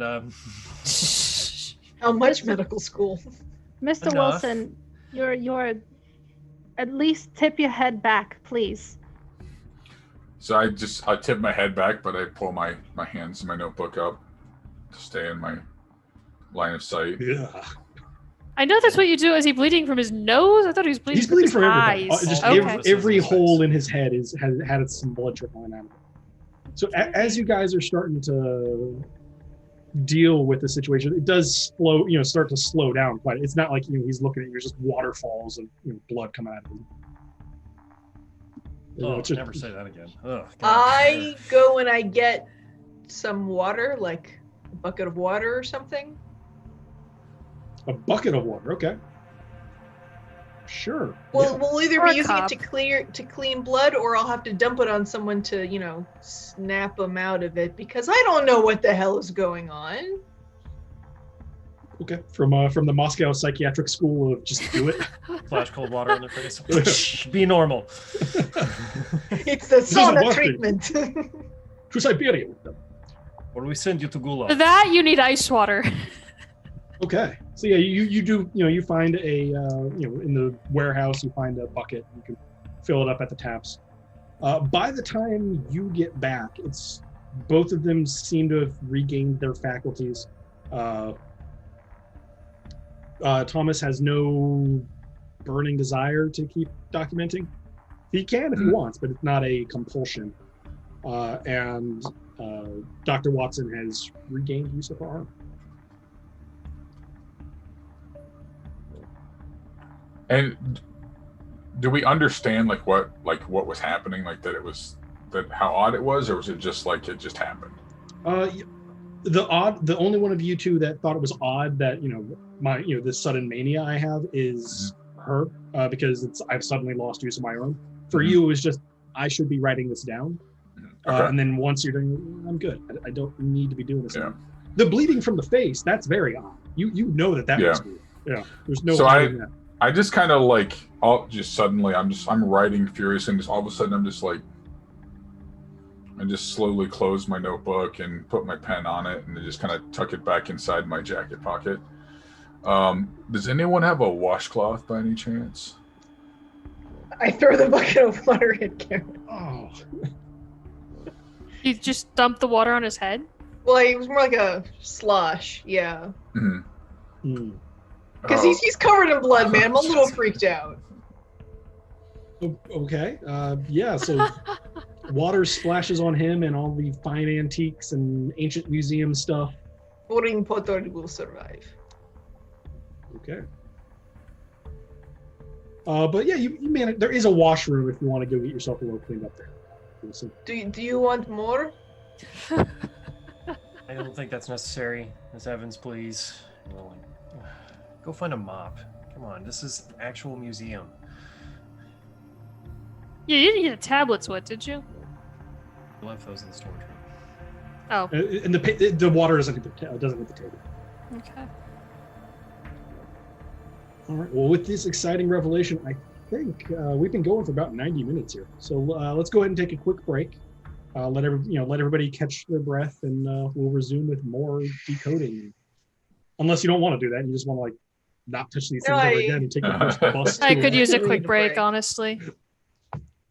All right. So we'll see you guys in just a quick break here, and we'll be back with more creepy, spooky shenanigans stuff. Bye.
Welcome back, everybody. I think we might as well just dive right back into the action here.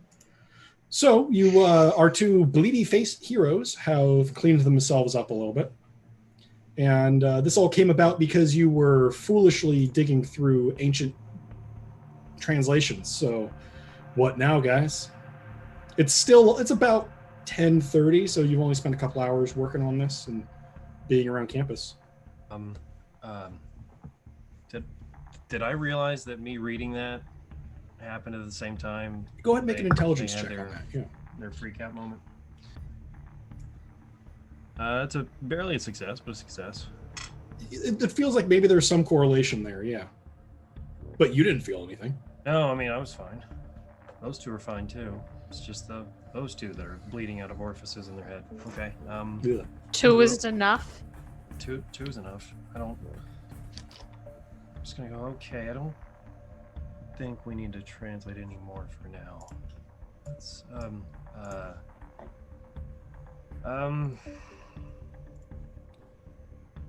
Well, let's ask Peter.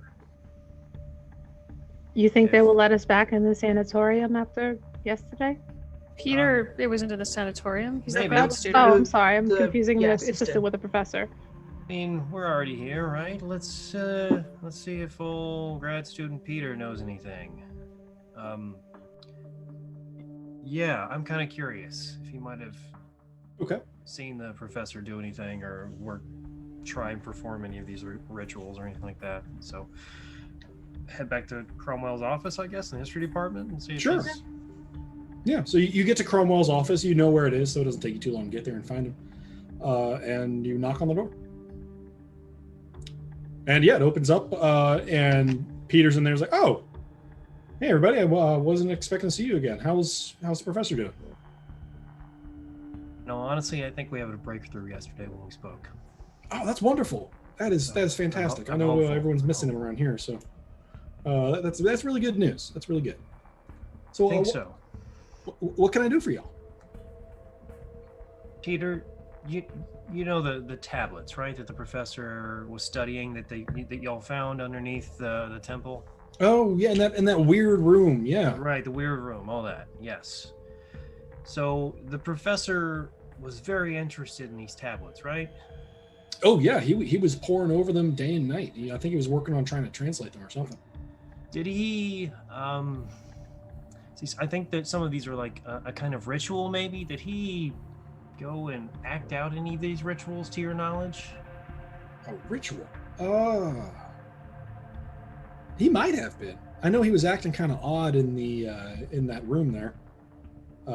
Which in the room there under the Oh temple, yeah, the hidden room. The hidden room. He had been because on the ground. Hang on, we have some photos somewhere around here of this. But so the floor was like mosaiced. It sort of had like swirling black and gold tiles all over the place, and throughout those were sort of like squares or almost octagon shaped, very clear like black patches. They were shaped like a V or something. I walked in on him one night when he wasn't at the camp, and he was down there just sort of mumbling and putting things down in the small like candles and stuff down on the actual circles. And he seemed surprised when I was there, but I don't know if that's a ritual. I think that he might have just been trying to find light and see if it did something cool with the put a light source there, see if maybe it illuminates it differently. I don't know. What sort of light source? Well, he had candles. I think 3 or 4 candles, and then he had a couple like bowls from the campsite that I think he had shaved some wood or something into, just to try and get more. He didn't have enough candles, I guess. I don't know. When I disturbed him, then I brought him back to bed. He was already acting a little weird the day before, so wanted to make sure he was getting some rest.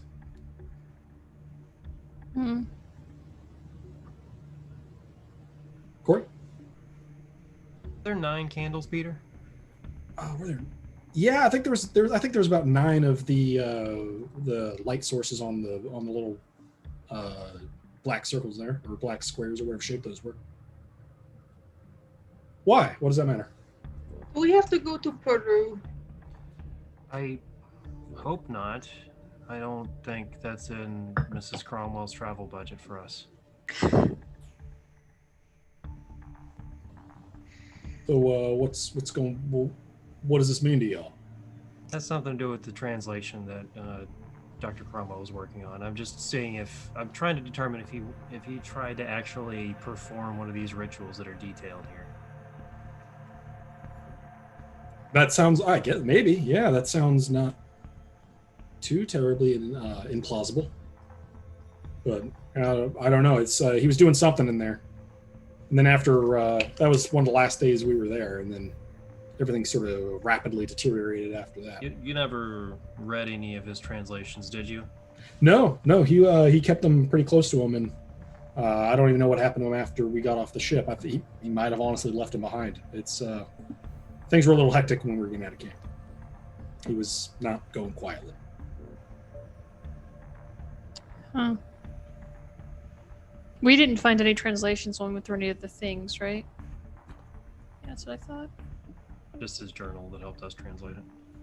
He probably didn't have to write it down since he spoke the language. He may have just been able to read it. Oh, maybe. He's only been studying the subject for a couple of years. I mean, that's hard. Was still apparently fluent in the language. He's a polyglot. Yeah. So what else can I do for you? Anything? Do you know if Mrs. Cromwell needs anything, or? I'm not sure. No, we spoke to her yesterday. She's how's she doing? She's hopeful as well. She's hanging in there. Oh, good. I have a hunch. I'm trying to remember something. Thanks, Peter. Take care of yourself. Yeah, it's my pleasure. Let me know if I can do anything else to help you out there, because we all care about the professor. We want him back here to help continue filling the museum. The professor's got good friends. Yeah, he's friendly. He's popular. All right, well, I'll be here, and you all leave the room. Where to now? Actually, Mr. Wilson and I think Lana, you two went into the professor's apartment first, right? And kind of got eyes around the place. Was there, am I remembering correctly that there was almost like he had created some little nest in the middle of his room or something that looked like some ordered chaos? Yeah, like a ritual circle of some kind. Yeah. Yeah. Was there anything in it? Lots of drawings and lines that were there. Be a V, an upside down V, maybe? Possibly. You remember it looking kind of pentagram-like, but that's a very real possibility. Acted the ritual in his own apartment. Maybe that's where we go, which is closer than Peru. Much closer. Yes. What ritual? What are you talking about? The one of the tablets. Whatever the professor is feeling in his head, I think it has to do with what he read off of one of the tablets early, while he was either still there in Peru or here at his apartment. What are you hoping to accomplish by looking at this ritual? Well, I think this other one will stop it. Oh. I think. Is that something you've taken from these tablets you've been reading? Yeah, looking at the ones that he was focused on, it seemed like some kind of ritual to petition some power or something that's unspeakable or unnameable or something. It's all very vague. Seems intentional. It's ridiculous.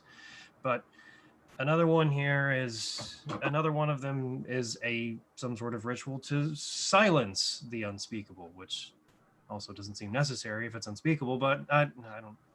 Or maybe the unspeakable can speak and you're silencing him. And maybe that's the voices and the good professor's head. I don't know. Maybe silencing the unspeakable sounds like a good first step. I don't know. I think it's worth a shot. I don't think it could hurt to do it. And if based on Professor Cromwell's condition, I actually think it could hurt to do it. Well, that's fair, but based on his notes, it doesn't look like it looked like he did one, and I don't want to do that one. And I think we'll be able to tell if we go to his apartment. That's the only lead we've got so far. It makes as much sense as anything. Which means it doesn't make sense at all right now. I understand, but is what we have. That's what we got. Mr. Wilson, do you think you can drive? Yeah, I don't see why wouldn't I be able to drive. Well, you were bleeding profusely earlier. Out of your eyes, your nose, your ears. You're looking a little pale still. Oh well, I feel fine now. So yeah, let us continue. Okay, so you guys get back to Wilson's car, and you guys are heading to his apartment. Mm-hmm. Yeah. So. Well, while we're in the car, Dr. Watson is gonna turn to Dr. Rose and say, Doctor, I owe you an apology. There's something going on here that is beyond me. And as far as I am concerned, at this point now, I don't think I myself can help the professor. But somebody needs to be here to make sure nothing worse doesn't happen. But as soon as things go south, we need to drop this. This is the metaphysical is beyond me. It's beyond most of us. You seem to be the only one here knowing what's going on. And I know I called you a quack earlier. I'm sorry about that. But we need to stick together and make sure we're all safe. Okay? That's what's important. I'm here to keep people safe. I appreciate that, Dr. Watson. I do. I get it a lot. I understand. But it's still nice to hear. The apology, right. I mean. I agree. No, I don't want anything bad to happen to anybody. It's never my goal. Why I kind of dropped it in the museum earlier. We just need to move on from that particular line of work. Fair. All right. Let's get things done. Okay.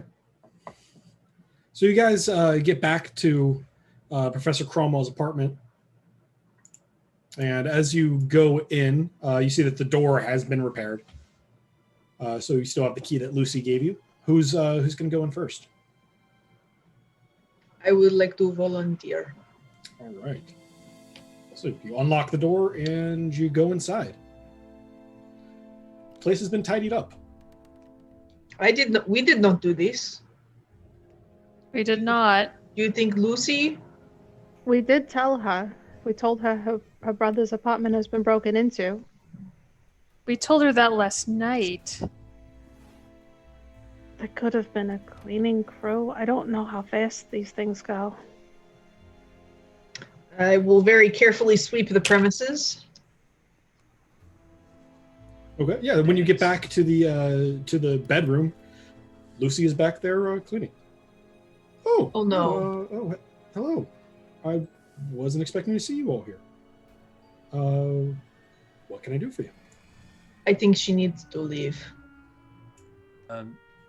Lucy, Miss Cromwell. Yes. What is up? Was there some sort of like strange circle in your brother's room here? Maybe with some stones or something arranged in it, or drawn on the ground, and possibly a V shape? There was something like that. I thought it was some. I don't know. It was just he was mad, so I cleaned up all the chalk. And if you look down, you can see there's still a little bit like smudges of chalk on the ground. I was about to go ahead and head back home and grab a mop to try and actually clean it up all the way. He doesn't apparently own one, but that's. Is that important? Yes. Could have been. I have no idea what to do now. Where did you stay last night, Mrs. Cromwell? Oh, I stayed at my place. That's I haven't had any trouble, and my place is one of the nicest places that I can know of, and yeah, no problems. Did you report the break-in before cleaning everything up? Yes, of course.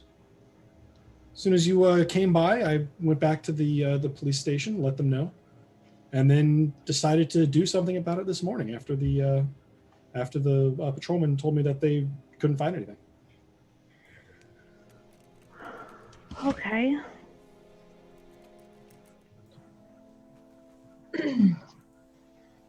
Can we redraw the circle? Can I redraw the certain? No. Oh, yes, right. You should leave. Yeah, Miss Cromwell, we were attacked last evening. Oh. I think you should stay in your home with the doors locked until this is over. Okay. Oh, oh my, are you all okay? Yes. No, nobody was hurt last night. That is a true statement. All right. Well, I will go home and wait for you all to figure out what's going on here, and let me know if you need anything. And she gets out and she leaves.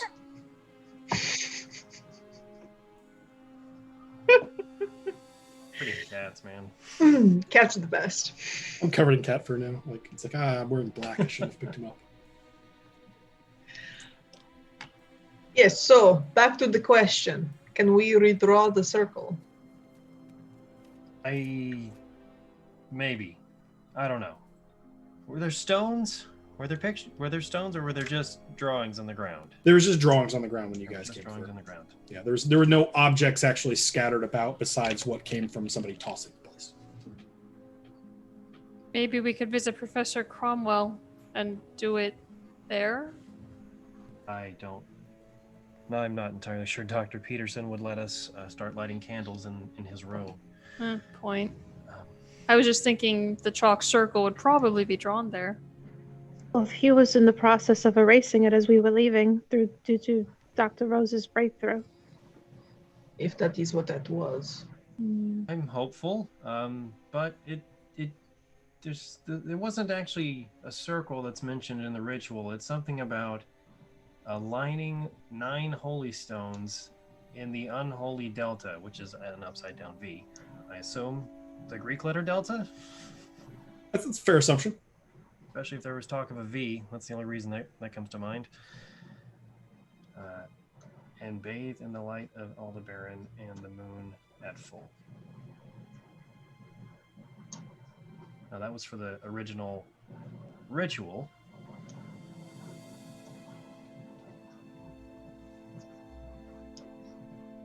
And then at the same site, we can do the silencing thing.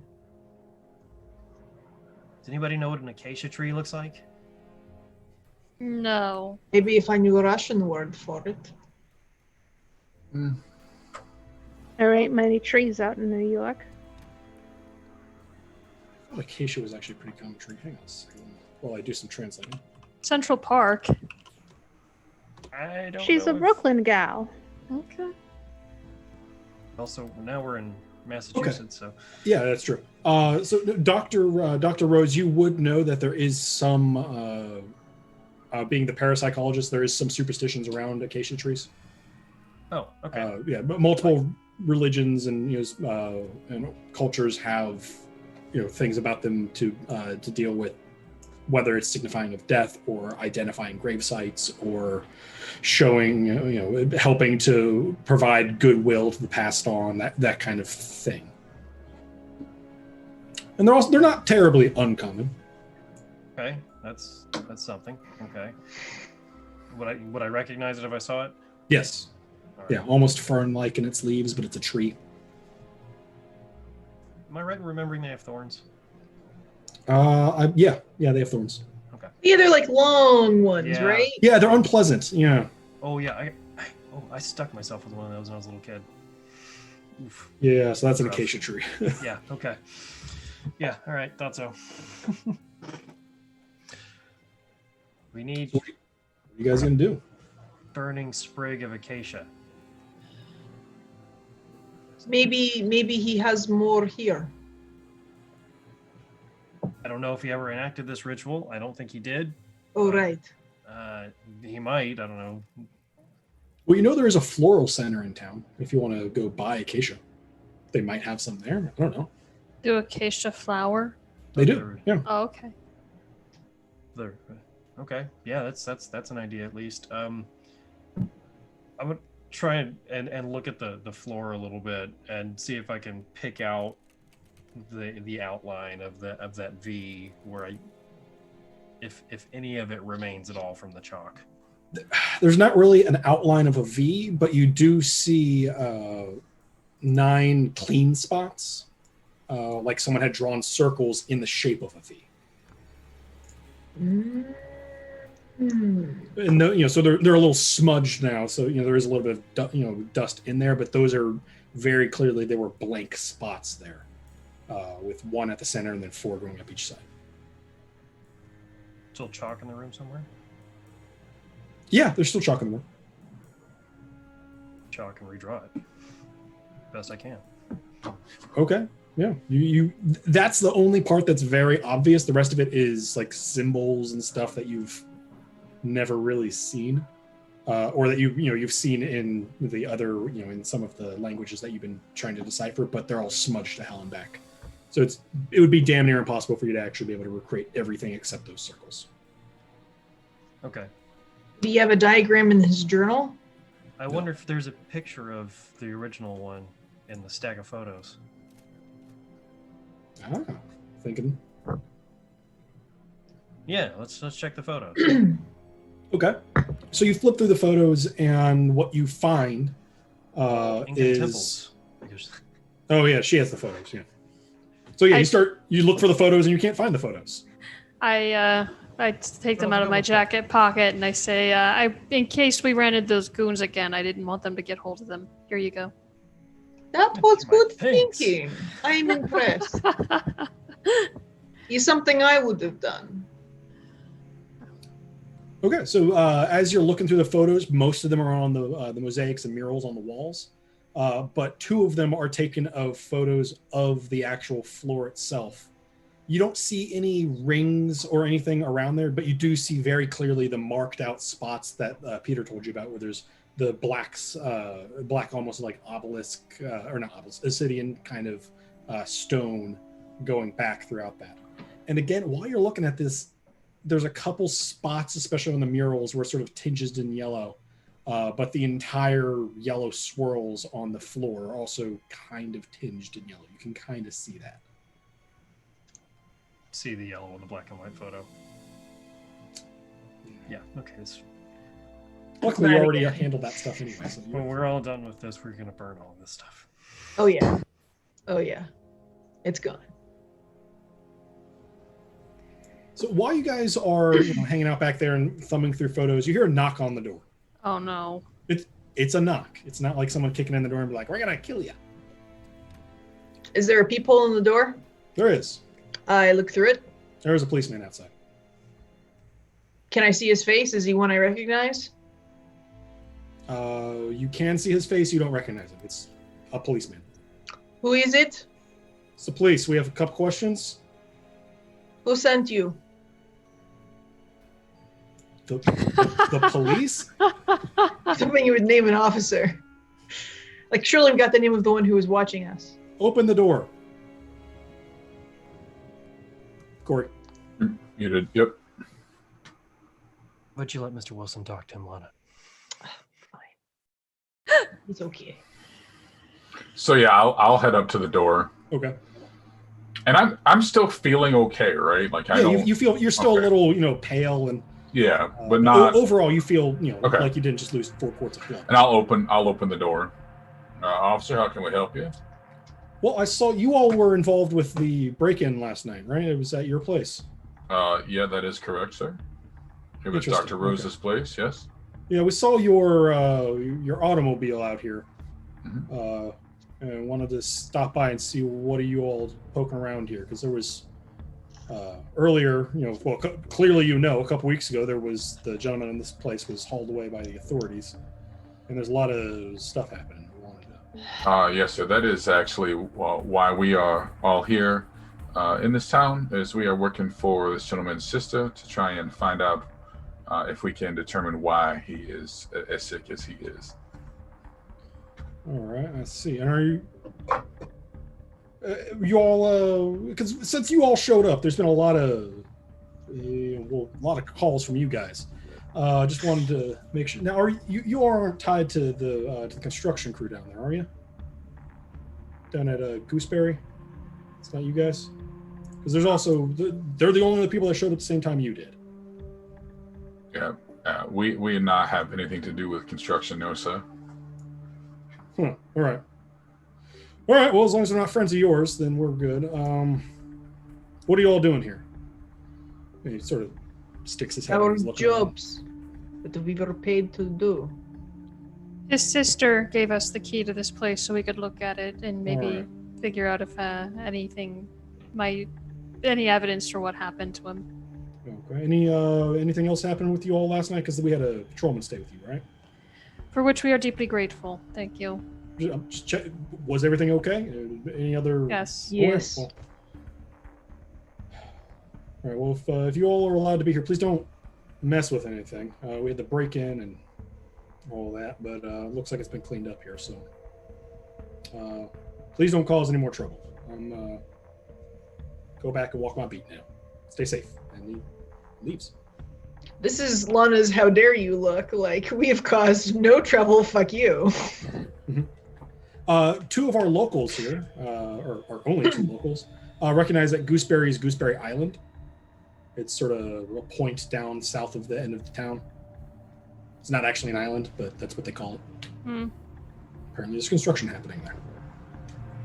Can we think of any reason why that might be relevant to us? I mean, didn't ask the officer what he was talking about.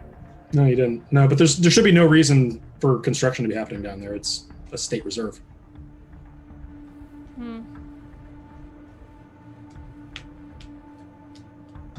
Anyway, let's. Shall we go to the florist and buy you guys a sprig of vacation? Yeah. I suppose. See if this works. All right. So, as you guys. Hold on. I have a better idea. Okay.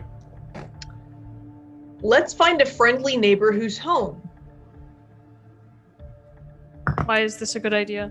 Because we'll give them some money, ask them to buy the acacia, and hopefully they'll be less suspicious walking around town than we are. If anybody's home. There were last time that we came around. We'll ask. I don't know. I think it's a little safer. Okay. Sure. I can go ask Bill. Yeah, he seemed a likely suspect. Yeah. All right. Gina's gonna go down to Bill Roper's house, the neighbor, and knock. You hear from inside there, coming. Opens up the door. Oh, hey. What can I do for you? What are you doing back here? Hello. We're still working on trying to help Professor Cromwell. I really hate to put you out. We need some sprigs of acacia. What is that? It's a tree. There should be some at the florist's. If there's one in town.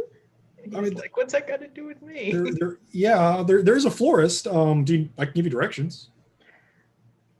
We all kind of need to be here for investigative reasons, according to our PI.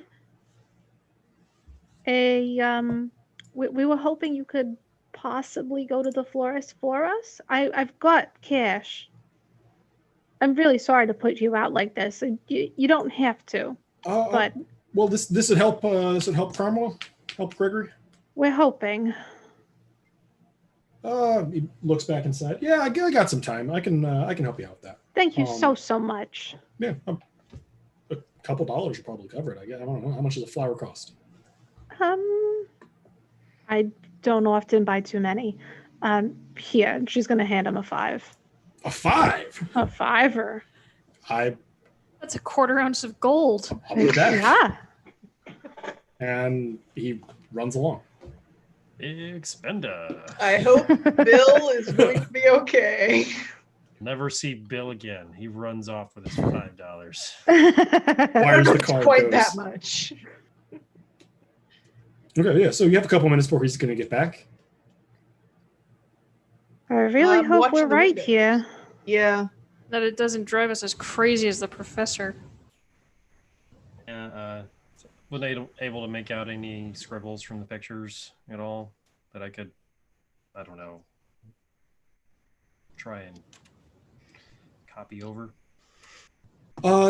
Not really, no, because there were no the concentric rings around it that are here were not present in the temple. The temple was just sort of the mosaic floor with the black spots that you would put the candles or braziers on. Okay. I mean, this doesn't work. I don't know what will. Give me a quick intelligence check there, Corey. All right. Nice. Right on the nose for an extreme success. A 13. Perfect. So you think that the circle was filling in the spot, or in this, it looks like maybe the circle was trying to fill in the spot of chanters, because in Petition the Unnameable, it talks about chanting holy words.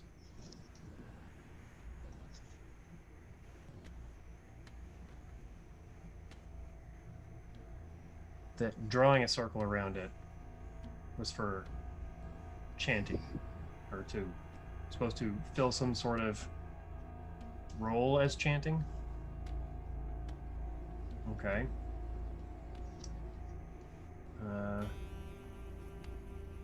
And at this point, Bill But- shows back up and like, all right, well, here's your acacia. They looked at me like I was weird, but here you go, and gives you back $4.75.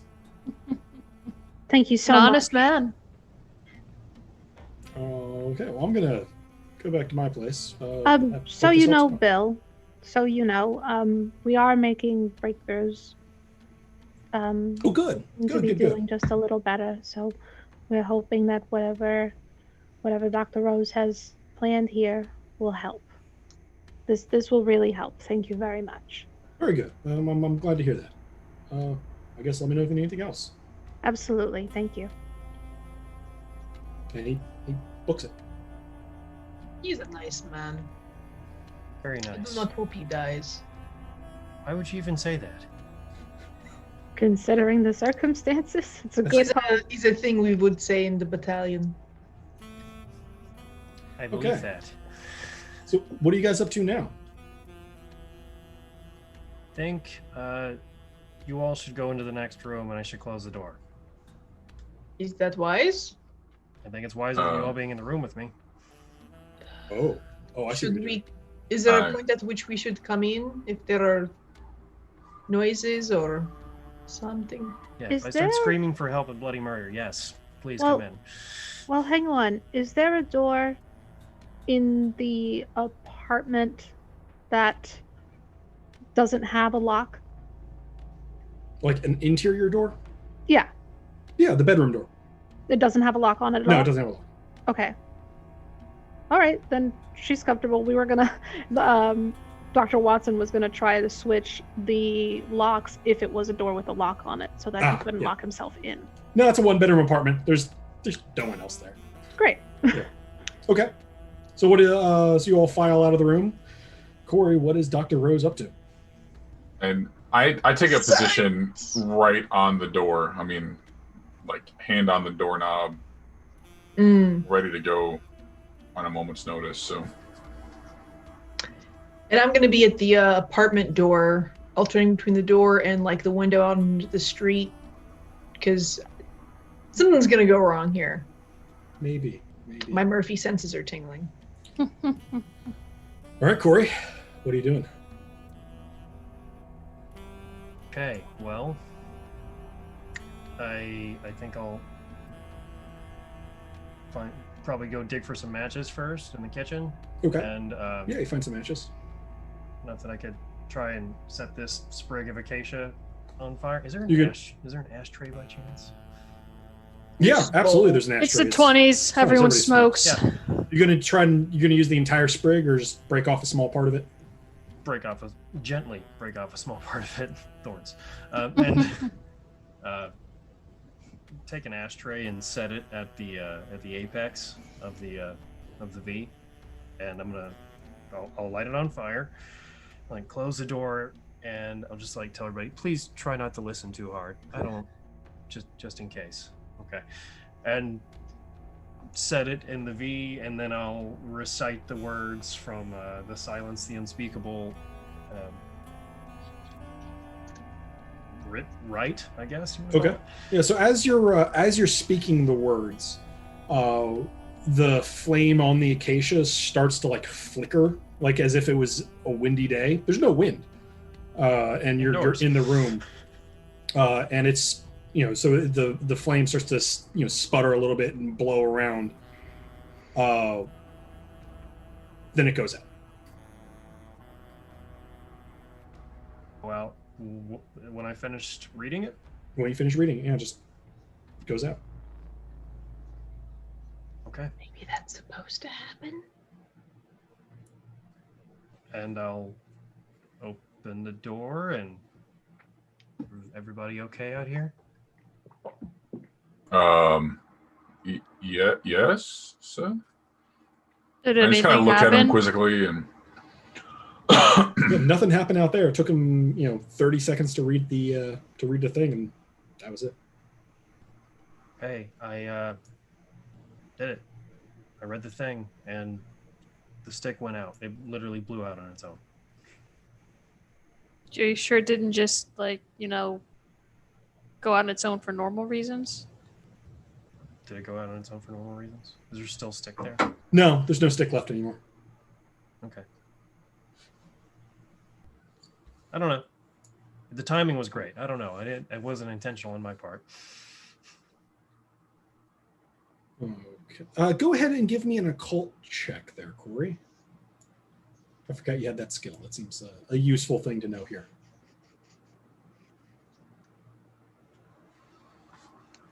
You mute. That was not a success. Not a success. Not at all. Yeah, you probably did it. You're good. Okay. Oh, no.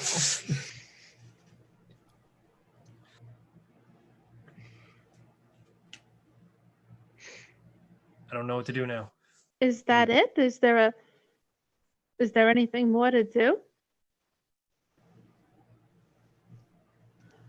I was wondering about those guys that the police officer mentioned, the construction guys at Gooseberry Islands. I don't know why there would be any construction at Gooseberry Islands.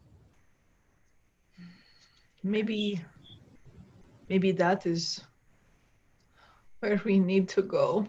Why? I don't What's on want the to do island? this What? because they may know something we don't.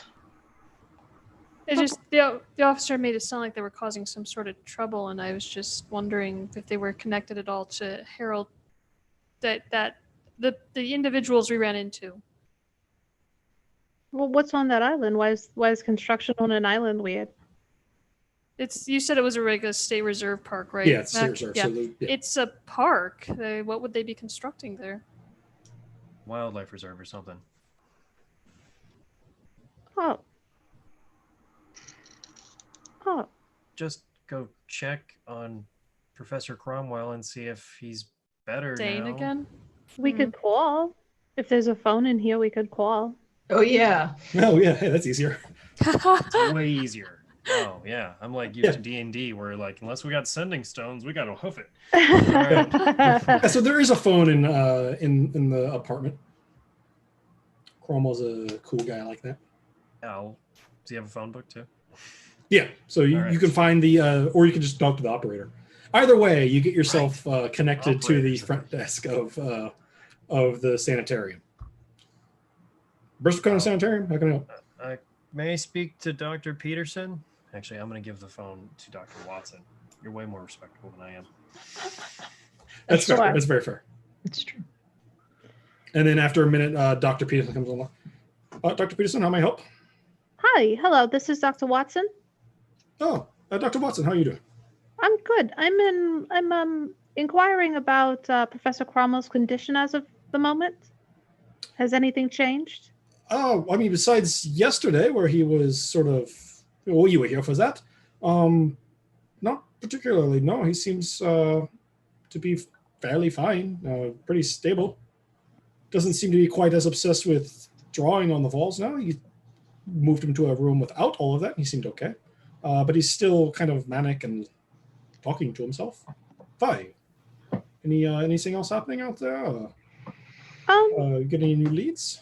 Considering the professor had begun to erase his own scribblings, we were hoping that this was a separate breakthrough. But if his condition has not improved, she's going to look at Dr. Rose as she says it out loud, that his condition hasn't improved.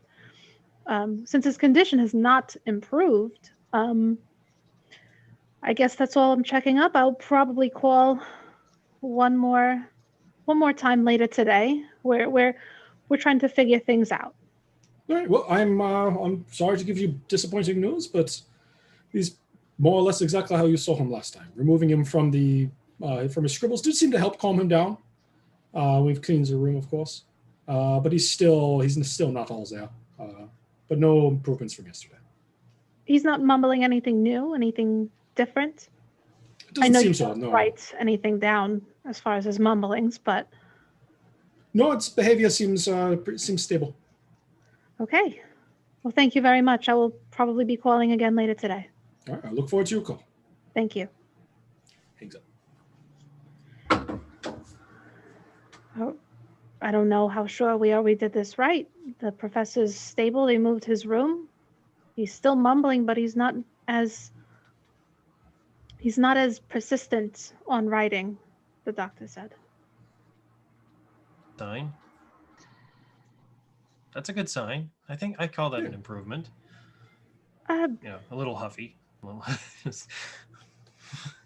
Still mumbling is nothing new, but no writing, no manic. Manic in the general form of mumbling and incoherence, but no mad scramblings, no anger. He's in a clean room now, at least.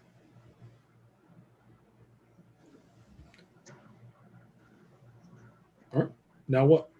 If we're gonna walk into the hypothetical lion's den of this construction that's not supposed to be happening, how do we expect to be prepared? The officers locally are already upset with the activity over there. Maybe I don't know why we need to go there in the first place. Like, what does it have to do with us or Professor Cromwell? It's because they're there. They're not here in town. They're there. not answer my question at all. I'm honestly with Dr. Rose on this one. I don't see Why how would it all they relates. set up their operation so far away when everything we know they want is here in town? I don't know who So that nobody they else are. will run into them? We don't know that this construction company has anything to do with us. Does anyone have any better ideas as to where we should go next? I, for one, have learned that you chase down every lead that is presented to you. If there is a question about this construction site, then I think it might be worth at least speaking at. Right, Unless Mr. someone Wilson, if it's a lead that pertains to the case. But this doesn't pertain to anything we're working on right now, if I'm incorrect. Other than the cops have a suspicion on them and they arrived the same day as us. Perhaps we should sounds ask like what it is so connects to us. suspicious. That is the least we can do, yes? There has been suspicious activity in this town ever since we arrived. The police made that very clear. We know it is not us. The only other people that they say are new to the town in that time frame are the construction site. To me, that's a lead worth looking into. Fair enough, you're the expert here. They're just looking for the tablets. Need to say something so sacrilegious as an academic, but maybe we should just destroy them. We have the translations, yes? Yes, I have them here. I just honestly Then I see no didn't reason to keep the originals. I know Professor Cromwell might be a little upset by that, but Professor Cromwell has bigger concerns. I would be happy to see Professor Cromwell sane enough to be upset by that. Indeed. In a non-crazy way. Okay. So what are you guys going to do? Even the antiquarian's on board. This must be the right answer. Smash some stuff. Well, one of us has a fire axe. Is Jean still carrying that around? I mean, it would look She a little slept with it. conspicuous on the street. Probably got a name by now. Probably when they went to the museum, she left it in the car, but otherwise, yeah, she's carrying it. let me ask you a question. The question is, does your head smash? But I don't know if we can get those out of the museum without answering questions, without being asked questions we don't want to answer. Okay, so what are we going to do? No, Go destroy some stuff in the museum? it's kind of tempting. Well, Can't just until we Indiana can Jones figure this out. Well, until we can figure out how we can get these items out to destroy them, we can at least start heading to the car to get somewhere. Are we going to the island? How long does it? Do we need tickets? Do we? You can drive to the island. Yeah. It's not an actual island. It's like it's a little isthmus peninsula kind of thing. Like it's such a stupid name. Like this is actually from actual Westbury. I'm like, oh, that's a weird. Okay, it's not an actual island. I don't know why It they call may it that. be quieter if we take a boat. Cars are loud. They will hear us coming. If they are indeed who we are afraid they are, we do not want them to hear us coming. Can A anyone boat sail? has a motor, which is loud, and they'll hear us coming. A rowboat would serve perfectly. If they have guns, which we know they do, if this is in fact the same people, and they are watching at all anybody coming, we would literally be sitting ducks in a rowboat. What he said. That is valid too, but cars are still loud. I don't think a rowboat holds up pretty well against a shotgun. No problem. And I'm not a great swimmer. I am. That's Well. great, Lana. I'm a competent swimmer. As far as my skill selection goes. So what's the plan? I guess we're driving down to the Gooseberry State Reserve. Until we can figure out how to get those tablets out of the museum, yes. Okay. Easy enough. So as you drive through town, it's a nice quiet day there. There's a couple cars out, a couple people walking around, but you get past the southern point of the northern part of town, and you enter that same sort of like 3 miles there where you ended up killing the dude. It's quiet. There's one car passing by the other way. Looked like a construction vehicle, like a truck. And then you end up, once you actually get down to the docks, you just keep following the signs towards Gooseberry Island. You take a bridge up and over that the steamers can pass under, and end up after about another hour or so, because it's slow going, you come across the end of basically a very small isthmus, a very narrow isthmus that leads out to Gooseberry Island itself. And you can see somebody on the island has set up what looks like a construction fence. What's it made of? Wood. It's like wooden pallets that have been stacked sideways is kind of the vibe that you're getting there. Just to keep people from wandering in or wandering out. Mm-hmm. Or animals from coming in and falling into pits and whatnot.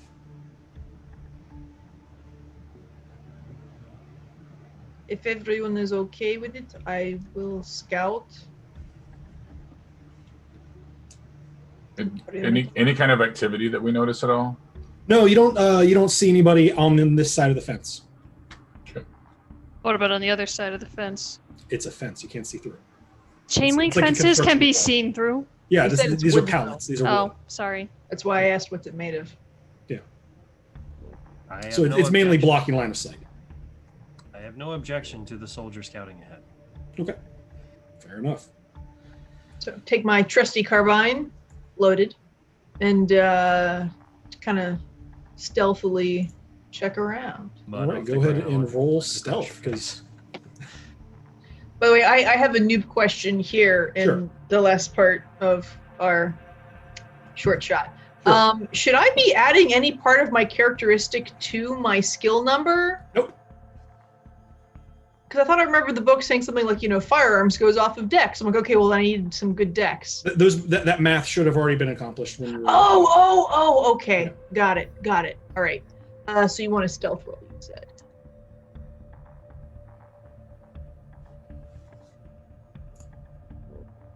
Oh, I got the best success that I can succeed. All right, extreme success. So you all see her just sort of jump off the side of the That's right. That's what it means when you get a 0 and a 6, right? 0 and a 6. Is it 006 or? No, I only have a 0 on my D10. Oh, okay, yeah. If that's the one you're using for the 10 space, then yes, that is 06. Okay.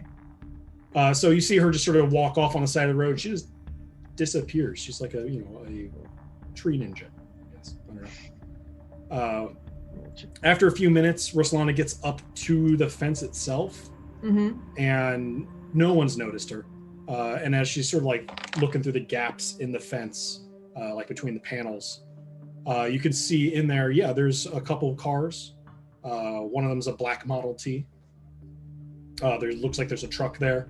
Is that the Model T that was chasing us the other night? Unfortunately, all Model Ts look exactly the same. Yeah. Never mind. Well, no, I probably didn't see the license plate. License plates? What year do you think this is? I don't know when they started. 1923. So, no, you can't see anything. Any identifying markings on the black Model T. I didn't do enough. But you do see there's a couple like tripods that are set up, and underneath each that are about 10 feet high, and they're holding ropes, or they're attached via ropes to large, it looks like stone, like pavers, but in a very, very large tone. So probably about 3 feet high, 3 feet cube almost, being held up, and someone is over there measuring to get things to line up. And there are 9 of them arranged in a V. Yeah. Okay. How many people? Sorry. So you see, it looks like there's probably about 6 people there.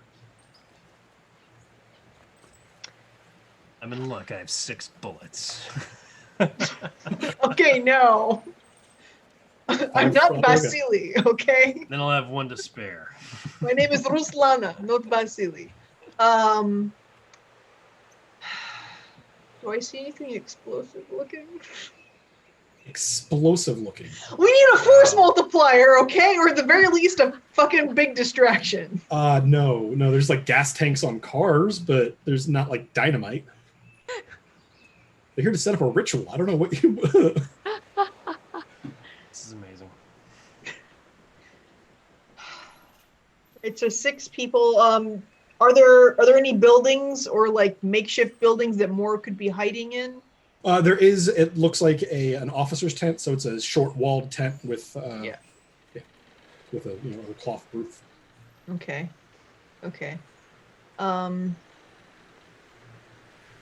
Is there a way for me to circle around there a little bit closer to see if there's any movement in the tent, or? As you get towards the, as you go towards, trying to follow the fence around, it ends basically at the edge of the island, and then there's no cover in there. They've clear cut all of the trees and everything to make this place happen. So you could try to run across, but they'll probably see you. Okay, let's not do that. Yeah. All right, so I've counted the many people. Do any of them appear to actually be like on watch, or they all just like they have a job to do? Most of them look like they're doing their job, but one of the guys up against the truck does, have a gun, has a rifle out, and doesn't seem to actually be working. Just sort of looking around, eating an apple, just standard, boring, I'm on watch kind of crap. If need be, could I is there a position where I could have a clear shot on him? I mean, from where you are, it's pretty unobstructed. Okay. Something to think about. All right. How far along are they in planting the V? And putting down the stones? They all are. The only one that's not currently on the ground is the apex. Mm-hmm. The rest of them are down. They still have some ropes attached to the tripod, but they're down. Okay. And you're not a constructioneer, so you don't know anything else besides that. Okay. Constructioneer? Yeah, that's a term. It is now. Okay, then I think I'll take that back to the people. Okay. So it takes about 15 minutes before she shows up from when she left, and she's back. They appear to be setting up the same ritual we were doing, according to the V of Stone. So these are our people. Yes, they are not doing construction. It's a much larger scale, too. Hey, so we need to get the hell away from them then. Maybe we could call the cops on them, say they're creating a disturbance. We can't hear you, Corey. I haven't said anything yet because I'm thinking very hard. I'm just like, I do not know what all is considered a crime here. But bringing the cops would break the thing up, even if they don't arrest the guys afterward. Well, they already know these people are a nuisance. So my question is, why have they not already? Well, you can't arrest people in this country until they've actually broken the law, Alana. Thomas just laughs under his breath. Okay. So just to clarify, the police officer didn't say they were a nuisance. They just said that they're the only other people that showed up when you guys showed up. Oh. Okay. So now I will describe all of the things I saw and then ask the Americans if there's anything we can call the cops on about it. Is it illegal to build in a reserve like that? It might be, but that'd be a state problem. They probably need a permit to clear cut all those trees, I imagine. Did they clear cut those trees themselves? Also, this is 1923. A permit from who? I don't know. Wait a minute. When was Teddy Roosevelt the president? He did parks and stuff, so maybe there are laws on the books for this. All of this is how we're going to solve the... When was Teddy Roosevelt president? 1900 and 1908. So no, hearing over the variety of things, of what she's described, nothing in there sounds like something that the local PD would be jumping in on. They seem to think that, the way that they describe them as construction workers, they seem to think that they're doing some kind of legal construction down there. So they're after the tablets. We need to... I don't know. They seem safe there right now until they figure out where they are, right? They finish the ritual. I don't know if it'll just drive them insane. That sounds really ridiculous what they're doing in there. It's definitely bigger than what was in Professor Cromwell's apartment. Oh, Professor Cromwell's already crazy. Right, but I don't know what they can do with something much bigger. Well... Do we think they know how to complete the ritual? If they've been chasing us for these tablets, perhaps they're missing some key information. I think you're right. I think they don't know. You'll forgive me, and please don't roll your eyes too hard. I don't think they know the magic words as it happens. That's a reasonable thing to say at this point. My wonder is, they are bad people. Like, do we know this? Do we agree on this? One of them did try to stab Mr. Wilson, and then he apparently came back to life. And tried to chase us all down. Well, they were shot. They are also. My poor friend. How many people are there again? There are 6. So I take a moment and I walk back to the car, or I walk to the trunk of the car, and I reach into the back and I pull out a 10 gauge shotgun. 10 gauge. Oh, it was popular of gauges. Now we got chased earlier on foot, and I did not have this with me, but we have it now. So I do believe that this evens things in our favor a little more, and we have the element of surprise. Yes. Whoa! You're not expecting us to go down there and take on these people, are you? Well, that depends. It's like on what? Fire on them?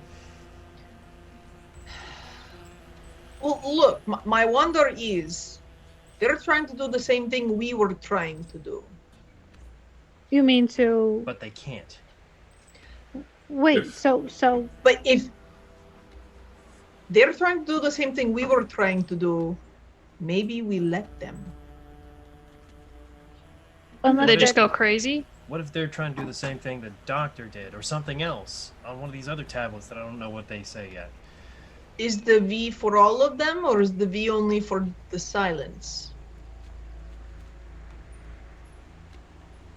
The V was for the first one that the professor did, the petition thing, and then the silence looked like it was for stopping it.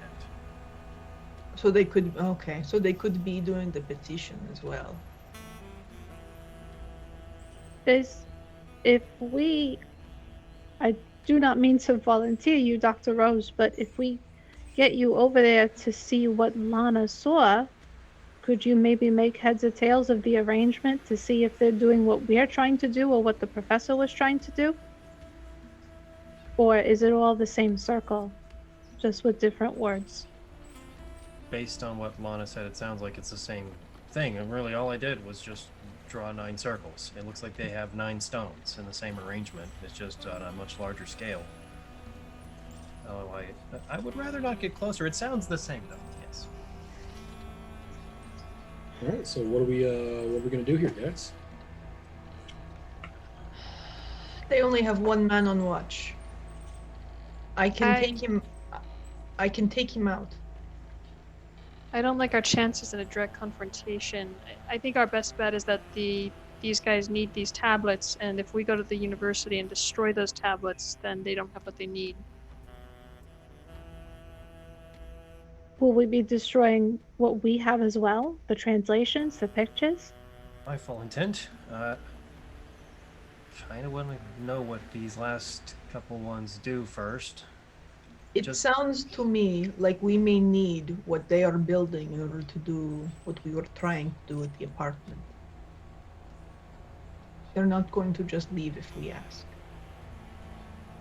We don't actually know that will stop whatever's going on with Professor Cromwell. That's just a guess. Doubt he was out there with him. Well, we either go and destroy the tablets or we confront these people and possibly lose our lives. Or we may need to do both. I vote destroy the tablets.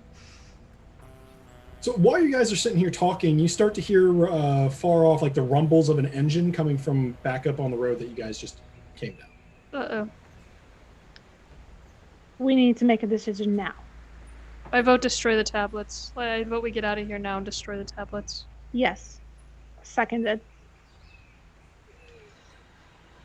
Mr. Wilson? I'm fine with whatever the group decides to do. I also do not relish fighting these people. Then let's go. All right, so you guys pop back into the Hudson Roadster and start heading back to town.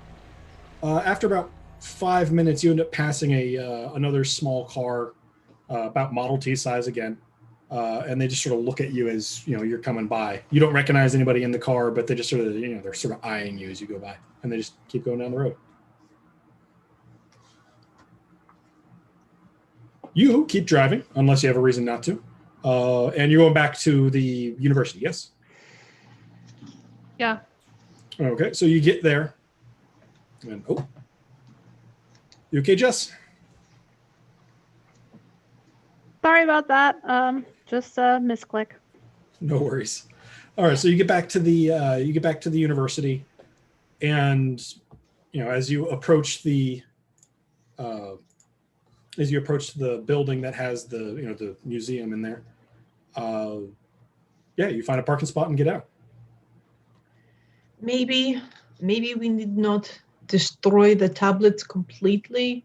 Maybe we need only remove the writing.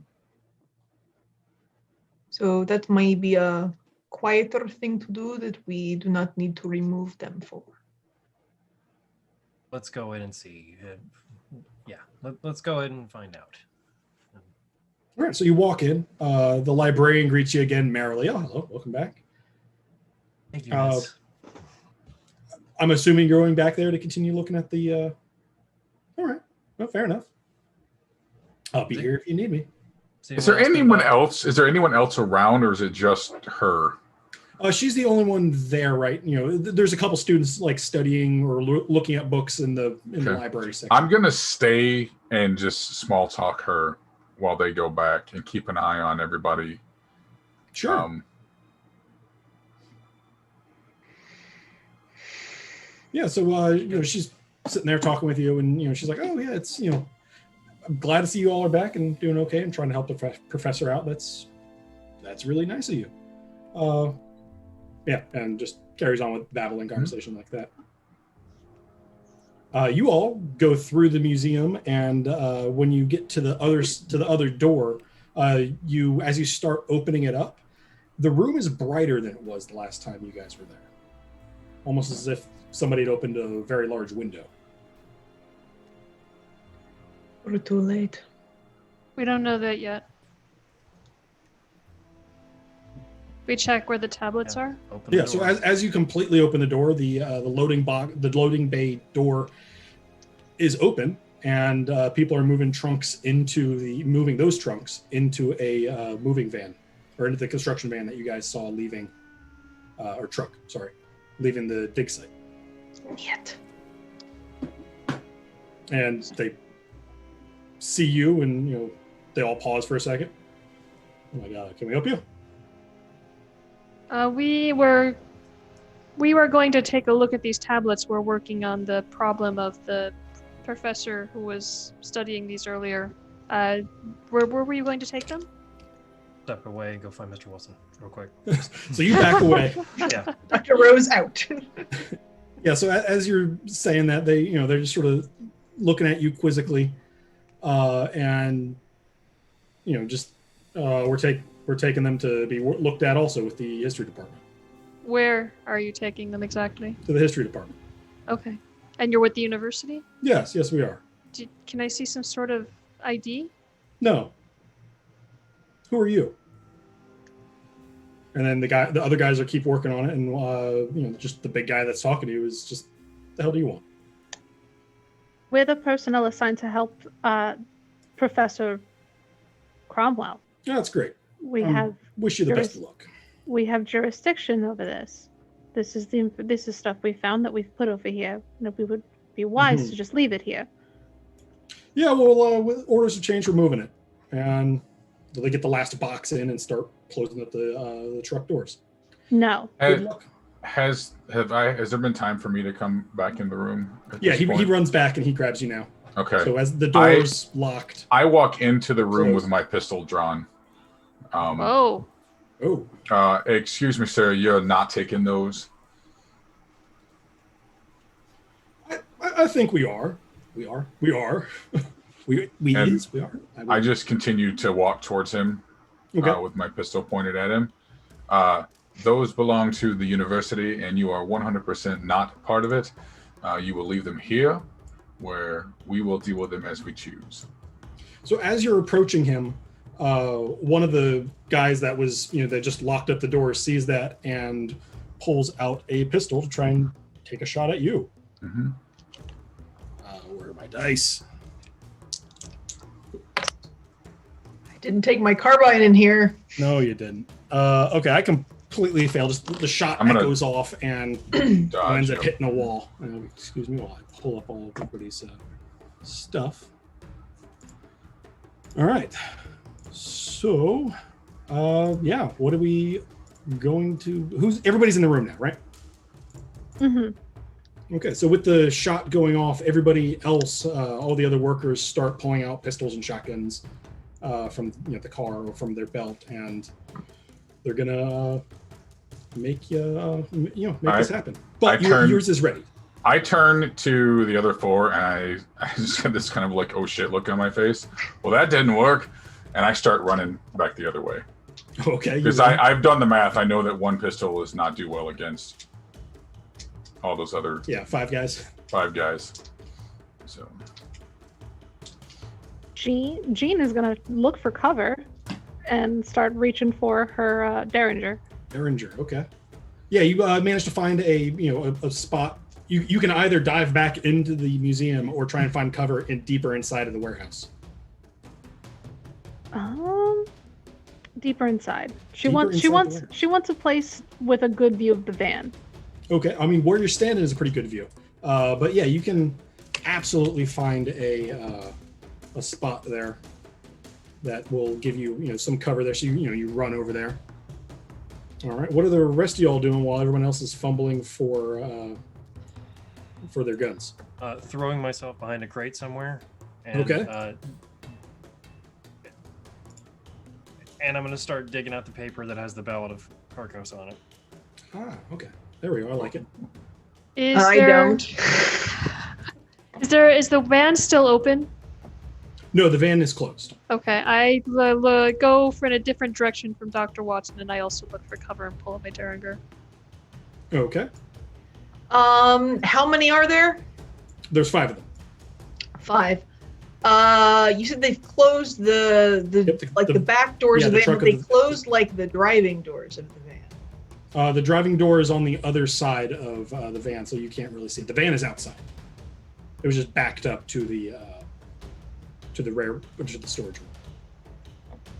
So you'd have to go out through the door that they're all standing by to get out there and see what's happening. Or go around. I mean, you can go outside, but you have to go back out through the main entrance. Right. I wish I brought my carbine in here, but that didn't seem like a thing they'd let me do. Nope. So what are you going to do?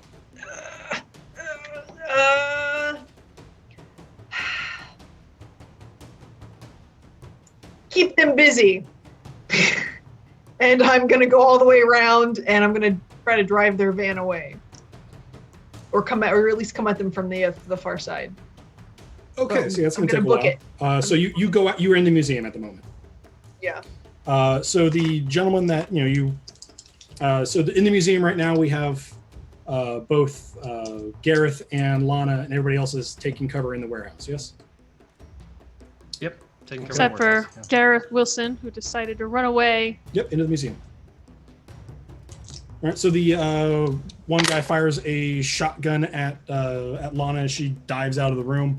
An 89 absolutely doesn't hit. Nor does the 85. You've inherited. You've received our curse. The curse of our wonderful rolling die. Well, it's because I was using the wrong colored dice. That's clearly the problem here. Of course. And a couple of pistol shots go off. Damn. All right, and just hit into the crate behind which Dr. Rose is hiding. All right, now what? Dr. Rose, what are you up to? You're fumbling with your translation of the Ballad of Carcosa? Yeah. Can I see Dr. Watson and Caroline nearby at all? Yeah, you can see. You can see them. You guys are sort of paired up from your vantage point. They're all sort of against the back of crates, and all of the bad guys are sort of on the other side. I'm gonna yell at them to cover your ears. Jesus. Okay. After they do that, I'm going to recite the Ballad of Carcosa out loud. Just and drive the NPCs crazy actually is a thing. Oh my god. Okay. No, this is kind of what I was hoping you would do. Give me a second to. This is either gonna work great or we're gonna die. So it's either way. One or the other. So as you're sitting there reading the Ballad of Carcosa aloud. All right, the other two guys. Okay. So as you're sitting there reading the Ballad of Carcosa aloud, just projecting, all of the lights in the actual warehouse itself start to dim as if it's getting darker. And the gentleman, I'm using the term loosely, across from the way, that are trying to get in at you guys are not behaving rationally. Like blood is starting to pour out of some of their eyes. Like you do. One of them just falls over and doesn't seem to be moving anymore. Wow. Okay. Yeah, it's you guys got the watered down version of it. And then the one who didn't, okay, that's not good either. Then the two other guys are sort of, panicked and looking around and kind of scraping at their heads as if there were bees under their skin. That bee skin, it's a serious condition. Yeah, and so what I'm going to need Corey to do is go ahead and... You're a brave man, Dr. Rose. Yeah. As you're reading this song, effectively, you start feeling a little off yourself. You don't need to make a sanity check on this, but what I do need you to do is determine if you're going to keep reading. Because as you're sitting here, the walls are starting to close in a little bit, and you're sort of getting tunnel vision. And the ground looks like it's kind of undulating. That was maybe through like 1 or 2 stanzas that I've gotten through so far. Yeah. Okay.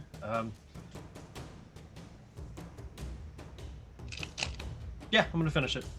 Okay, so Now you need to roll to see if you go crazy. no, I'm doing the rolling. It's fine. Oh, okay. The answer is yes. All right, so go ahead and take 9 points of sanity damage. I already know I'm crazy for doing this. Yeah. All right. But unfortunately for everybody out there, more dice. Jesus Christ. Yeah. So as you're just bellowing this, the 4 of the guys fall over. They're so there's the one that's already fallen over, and then the other 3 have fallen over, and then there's just the one guy who's kind of out of it, but he turns and tries to run for the exit there, out with the truck. Everybody else, what you see, so we have Caroline and Dr. Watson in the warehouse. You do see the lights start to dim, and you see everybody clutching their heads and sort of falling over, blood pouring out of all of those things, face holes. You don't see the walls closing in. The ground's not undulating. And Gareth and Lana, you all hear something happening out there in the warehouse that's bad. It sounds unpleasant, but you're not hit with any effects. I'm not already gone. They're actively running away. It's fine. Yeah, I am booking it. Yeah, and it's a decent sized museum that you're getting around. But I need Caroline and Dr. Watson to go ahead and make sanity checks here, because you are in the room with this happening. All right, I was hoping that covering your ears would save Yeah, you from that. you're right. You're covering yours, so you do get to make it with the bonus die. So that replaces the 10s position. 18. Good Lord. Okay. 39. And that's a pass for both of you? Yes. Okay. Well, if not for the bonus die, I would have been screwed. So. Yeah. So both of you, it's kind of unpleasant and discordant to listen to, but you make it through unscathed. All right. At this point, Gareth, what is up? What are you doing? So if I would mention is if I get to the edge of the room or just outside the room and I don't hear gunfire continuing, I'm turning around and heading back. I mean, that was... You do hear screaming. Okay. So, yeah. Because that was the thought, is that, okay, 5 guns versus not many is, let's get out of here. Yeah. Nobody appears to have followed me, and I don't hear gunfire, so I'm stopping. And then when I hear the screaming, I'm definitely heading back in. Okay. Gun drawn, but what's going on? Head back into the room. Gotcha. Yeah, so as you re-enter the room, you see the 4 guys on the ground, and basically their brains are leaking out of their ears. Mm-hmm. And you hear the rumble of the other guy trying to get into the car. At this point, Ruslana passes the front corner of the museum and can see about 40 yards back, towards the back of the museum. The truck looks like it's starting to pull away. Okay, how close is our car? Good Lord. Your car's you parked in the front of the museum, so I don't know, about 50 yards from where you are. Really quick, Dr. Watson was hoping to keep sights on the van specifically so that she could try to shoot the tires. Right, with the Derringer. Let's do this. Okay. I'm sorry, Ruslan. I meant 50 feet, not 50 yards. That'd be absolutely ridiculous. Okay, then I'm gonna go get my carbine and I'm gonna either shoot the barrels or barrels. What barrels? Shoot the tires or the driver. Okay, yeah, you can go back and collect your carbine for that action and get up and get back there. And so while you're doing that, go ahead and move up, I guess, a little bit and try and take a shot there, Dr. Watson, with your tiny little Derringer. And we're looking for a hard success here to hit. Okay. Am I taking a shot normally with my D100s? Yes, it'd be taking your D100s and you're rolling against your firearms, your handgun skill. My firearm and handgun. Of which they're really low. Let's see. Yeah, so you need a 10 for a success. Yeah, that's a fail to 57. Yeah, that's just the shot goes wild, and everyone else hears a slight cough as the Derringer goes off. All right, Ruslan, go ahead and take that shot now. Yours would probably be a firearms rifle shotgun. It is. And again, hard success here to Is that the smallest number? It'd be half. So for you need a 31. Okay.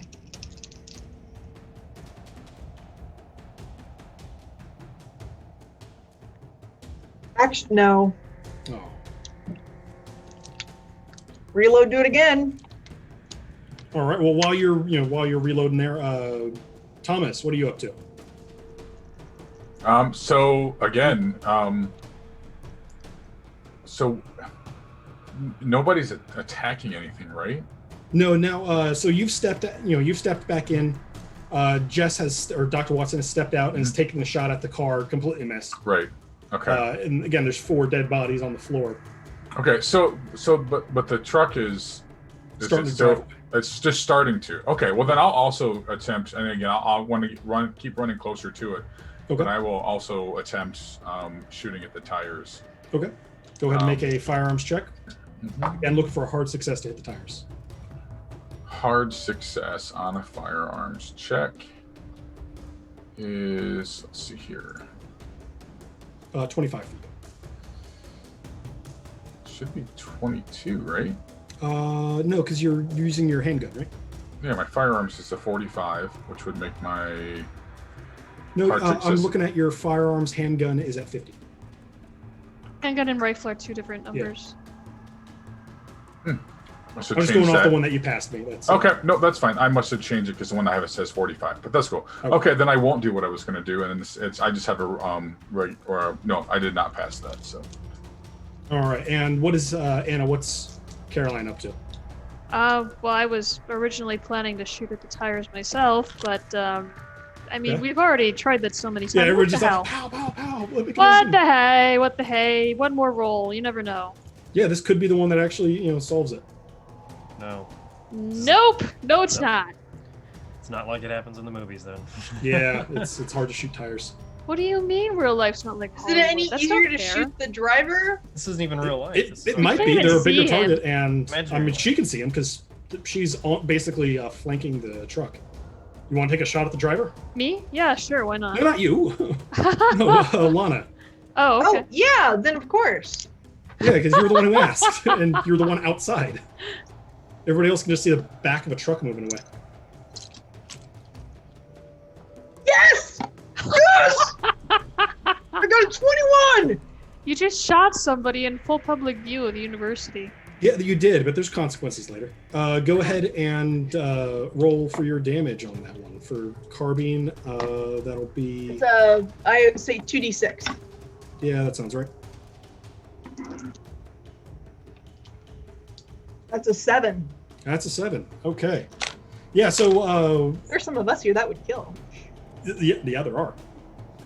So the shot happens, and you just see the truck just ride off this, jerk to the side and roll off the side of the road and flip.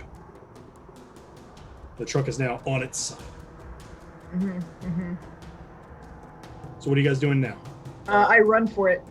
Yeah, run towards. like maybe a crowbar or something here in the store? Oh yeah, absolutely. There's all the tools you could need for packing and unpacking. Grab a crowbar and I'll run out there too.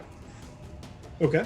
We've got like a few minutes before police show up, and I frankly think we should destroy this shit before the police Just get stand there here. smashing tablets as the cops show. Yeah, kinda. That's kind of my plan. Like, Yeah, Watson's gonna help you with that. Okay. Like, 'cause then it becomes evidence, and I think they don't like that to be destroyed. So, Fair enough. And the other two, because we have Ruslana running up, the two of them working on the, trying to get in and, crack open the door and break all the stuff. What is Thomas and Caroline doing? Well, it looks like killing the evidence is covered, so... not yet. Burn my things. Ah! Burn my things. Okay. So you're going to go take care of burning his stuff? Yeah, sure. Okay. And Thomas Wilson, what is he up to? Yeah, again, just running out to the wreckage at this point to see what, if anything, I can do. But actually, on the way out, because I'm going to check over the bodies that are in the garage there to see if I can anything identifying or anything there at all. Yeah, so as you're looking over the bodies, they look like they're construction workers, laborers of some kind, maybe. Okay. None of them are, they don't have anything on them that's like, I am a member of the Yellow Cult, whatever. It's not engraved on their handguns or anything? No. No, they're not wearing any symbols? No, these guys aren't. In their wallets, there's, some currency, but they look like they're, from kind of all over the place. None of them have anything in there that's particularly standing out. But that's, the four guys in there, and they're also just, piles of goo. So their heads are kind of melted. Was there something in particular you were looking for, or? No, just anything that can tell us who they are. But if they look like they're construction workers, and there's really nothing there that's going to be telling. So then, I would just continue on out into the drive at this point. Then. Okay. All right, you guys still got a couple minutes before the cops show up. Hopefully. Yeah, and hopefully all the stuff is already broken from being flipped around. Yeah. So as you crack them open, as you start smashing tablets, there's definitely like a discordant noise when you crush them. It doesn't sound like shattering terracotta. That's definitely there, but each time you do it, it sounds almost like shattering reality instead. No, it sounds like shattering glass on top of shattering terracotta. And there's also kind of noises are echoing more than they should in this tiny box that you're in as you're throwing them out the window or out the back of the truck. It's this kind of a surreal experience, and every time you smash one, it kind of gets dark for a second and then gets back up. Just the people who are smashing. I'm just doing it inside the van. Honestly, if I can have plausible deniability, this happened in the crash. Sorry. Okay. Like it. When I'm done, I'm just gonna pitch the crowbar out into the yard somewhere and then run back to the museum. Nothing to do with it, I swear. Okay, I like it. All right, so Anna, as Caroline starts, is lighting the stuff on fire. How is she doing? They're just lighting, throwing a match in the bag. Basically taking out the papers and making sure they all get nicely lit and crispy, nicely seared and roasted. Yeah. Yeah. So as you do that, then the flame burns almost like a weird bluish green, and it's a wind actually comes and pulls them out. It sort of comes from them and pushes them out into the yard itself as they just sort of blow away into not even ash. They sort of just disappear, almost like flash paper. Okay. All right. What are the rest of y'all doing at this point? Is the driver actually dead? Do you want to go look? Yes. Okay. Yeah, so you go and look at the it's kind of hard to actually, unless you are looking through the front windshield, which would make sense because the truck's on its side. You look at the front windshield and the guy, your shot didn't seem to kill him, but the crash did. Yeah, he looks kind of like a guy who was shot and then in a car crash. I have no better way to describe that because it doesn't need extra colorful imagery. Yeah, he's beaten and just ugly. Does it look like he's been shot? It does, yes. Kind of got him in the body. Maybe he won't know, like where you shot him, but who knows? Anything else you all want to do? We're just trying to run away, or sit here and wait for the cops? I vote for running away. What will we tell them? I have no idea what you guys are going to tell them. I was not expecting it to go this way, so... A fallout amongst thieves. I have nothing for you. Yeah. Oh, that's right! Because they fired their guns. Well, I mean, so did we, but... Shot at us first. Technically. Yeah, okay, I like this story. Oh, Yeah, this okay. is gonna be Han shot I type of. Hurry up and get your prints off that one and put it in the hands of one of the dead guys. None of them are alive. I think we Oh. stick with the truth here, and I do believe that the history department would vouch for the fact that they were removing those tablets without permission. And And if we're wrong, And if they don't find murder a reasonable response? well, no, but if we're wrong, if the history department really did, I think we can safely say that the history department people do not carry guns to do their job. Probably fair. fair assessment. That being said, I think we can equally safely say that the cops will not find shooting these people a reasonable response to the situation we found I could ourselves say in. I missed. not shooting at Not- someone when they have guns drawn on you is absolutely an appropriate response. None of these guys have gunshot think wounds. I don't know how I'm going to self-defense explain that. covers what I did. That's a fun one there, Corey. Have fun explaining that. I'm gonna sit in the grass and just put my head in my hands and just Just like wait. this is I'm the just end. waiting for the cops to just take me away. I'd rather sleep in a jail cell right now. Okay, well, that does technically solve the problem. Again, not how I was expecting this one to go. I had a whole thing where they I were did not summoning have stuff at the smashed virtual the site. smash the tablets was not on the. It was not in my. Oh, here's what they're gonna do. It's like, nope, they've destroyed all of the evidence. Oh, okay. So yeah. Thanks. No. So yeah, it solves. That will. Because we don't have time to play out the rest of it. But that will just let you all know that was the. They were trying to summon the Yellow King and Haster to come in and do terrible, terrible things to the world. Yes, like that. That guy. That guy. That guy. And one of the things that they were going to do was kill Cthulhu, which is just what Haster does. Like, that's his driving goal. They're half brothers, so Like you do. as you do, yeah. So you're gonna, so there was a whole bunch of fun stuff there, but that was what their goal was. They were trying to destroy Cthulhu and bring Haster about to sort of bring about the end of the world. The professor stumbled upon an ancient Haster temple in Nazca, which, hey, that's cool, and threw out and kind of fell mad into that. And one of the rituals that he was doing, it didn't quite go all the way, but it alerted the Yellow King that, hey, there's someone out there trying to summon. On the next summoning, like, hey, this guy is mad, follow my pendant. And then the cultists showed up. So that's where that was going. That's the whole general arc there. But I think we might, it's a good enough spot. We can call it here because there's nothing else I have prepared for you. Do the cops come to the site and throw everybody in jail? I'm fine with that. Probably. That's probably how that's going to go. You're going to have a lot of. If I get a I phone think- call, I'm gonna call the sanitarium and ask if the professor's getting better. Yeah. I think we're 3 strikes and out after I think the police, if they see us standing there, they're arresting us no It's matter like, what. oh, And just- why? You sons We of told bitches you There's not again. to nothing cause we could trouble. say. They started it. All right. Well, thank you so much, everybody, for jumping in and playing this game. I had a fun time running it. Mhm. It kind of went off the rails. I wasn't expecting to go this way, but it worked. And everybody out there who tuned in, thank you so much for tuning in.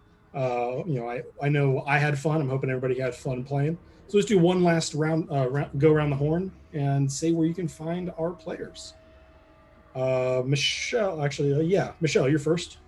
Just going off. I'm Michelle. When I'm not going to jail, I can be found on our Wednesday show, Milk and Weave. All right, and Jess. Hi, I am Jess, aka Freckle Sketches, everywhere pretty much. You can find me every other Sunday on So Matty Games for Duval and Dragons. You can also find me on Libsyn.com, where Tables and Tombstones. And I'm your resident cartographer. So it was really great. This is a blast. I'm glad you enjoyed it. You're welcome back anytime. Dwight, where can we find you? Hey everybody, I am Dwight. I'm the Big Bearded Nerd. You can find me Big Bearded Nerd on Twitter, Big Bearded Nerd 21 here on Twitch. I stream mini painting on Tuesdays and Thursdays, which will be starting back up again this coming week. I have occasional. We did our first live play TTRPG last night, and I'll be doing those occasionally as well. You can also find me on Monday nights over on Mini Terrain Domain. Starting on November 2nd, I'll be DMing Dungeon of the Mad Mage. Ooh, nice. So come check us out for that.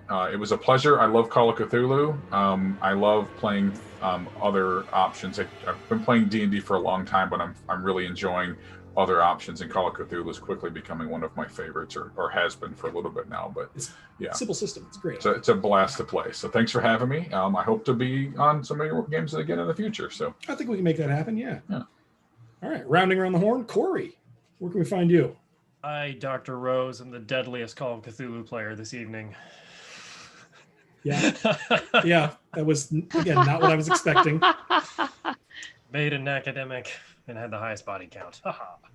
I am Corey. I'm Mr. Smithwick on Twitter. You can see me normally here Wednesday nights at 7 p.m. Eastern with Michelle on the Velk and Weave. And yeah, check me out. All right. And last but not least, we have Anna. Hi, I'm Anna, Amber Anna, on social media across the board. You can normally find me on Thursday nights here at this channel playing Turgeon Nighthawk, the friendly neighborhood rogue on our show Whiskey, Magic, and Destruction. All right, and I'm Mac. I'm here, all the time. I'm here Tuesdays. I'm here Thursdays, doing Games Tavern Happy Hour, where we talk about all sorts of news and interviews and all sorts of other great stuff. And then on Thursdays, I'm playing Adger and Firebeard with Whiskey, Magic, and Destruction.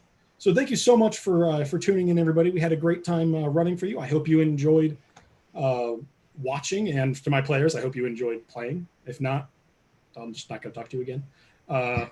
And you have to talk to me. We see each other every Thursday. Yeah, that's true. But yeah, everybody, thank you so much for tuning in. Again, a big thanks to Tabletop Audio for the audio that you guys heard this evening. We had a tech crew that was moving back and forth, so I'm hoping it worked out well. And otherwise, we'll see you guys the next time. All right. Have a good night, everybody. Ooh, I got to cast a spell. Yeah, you did.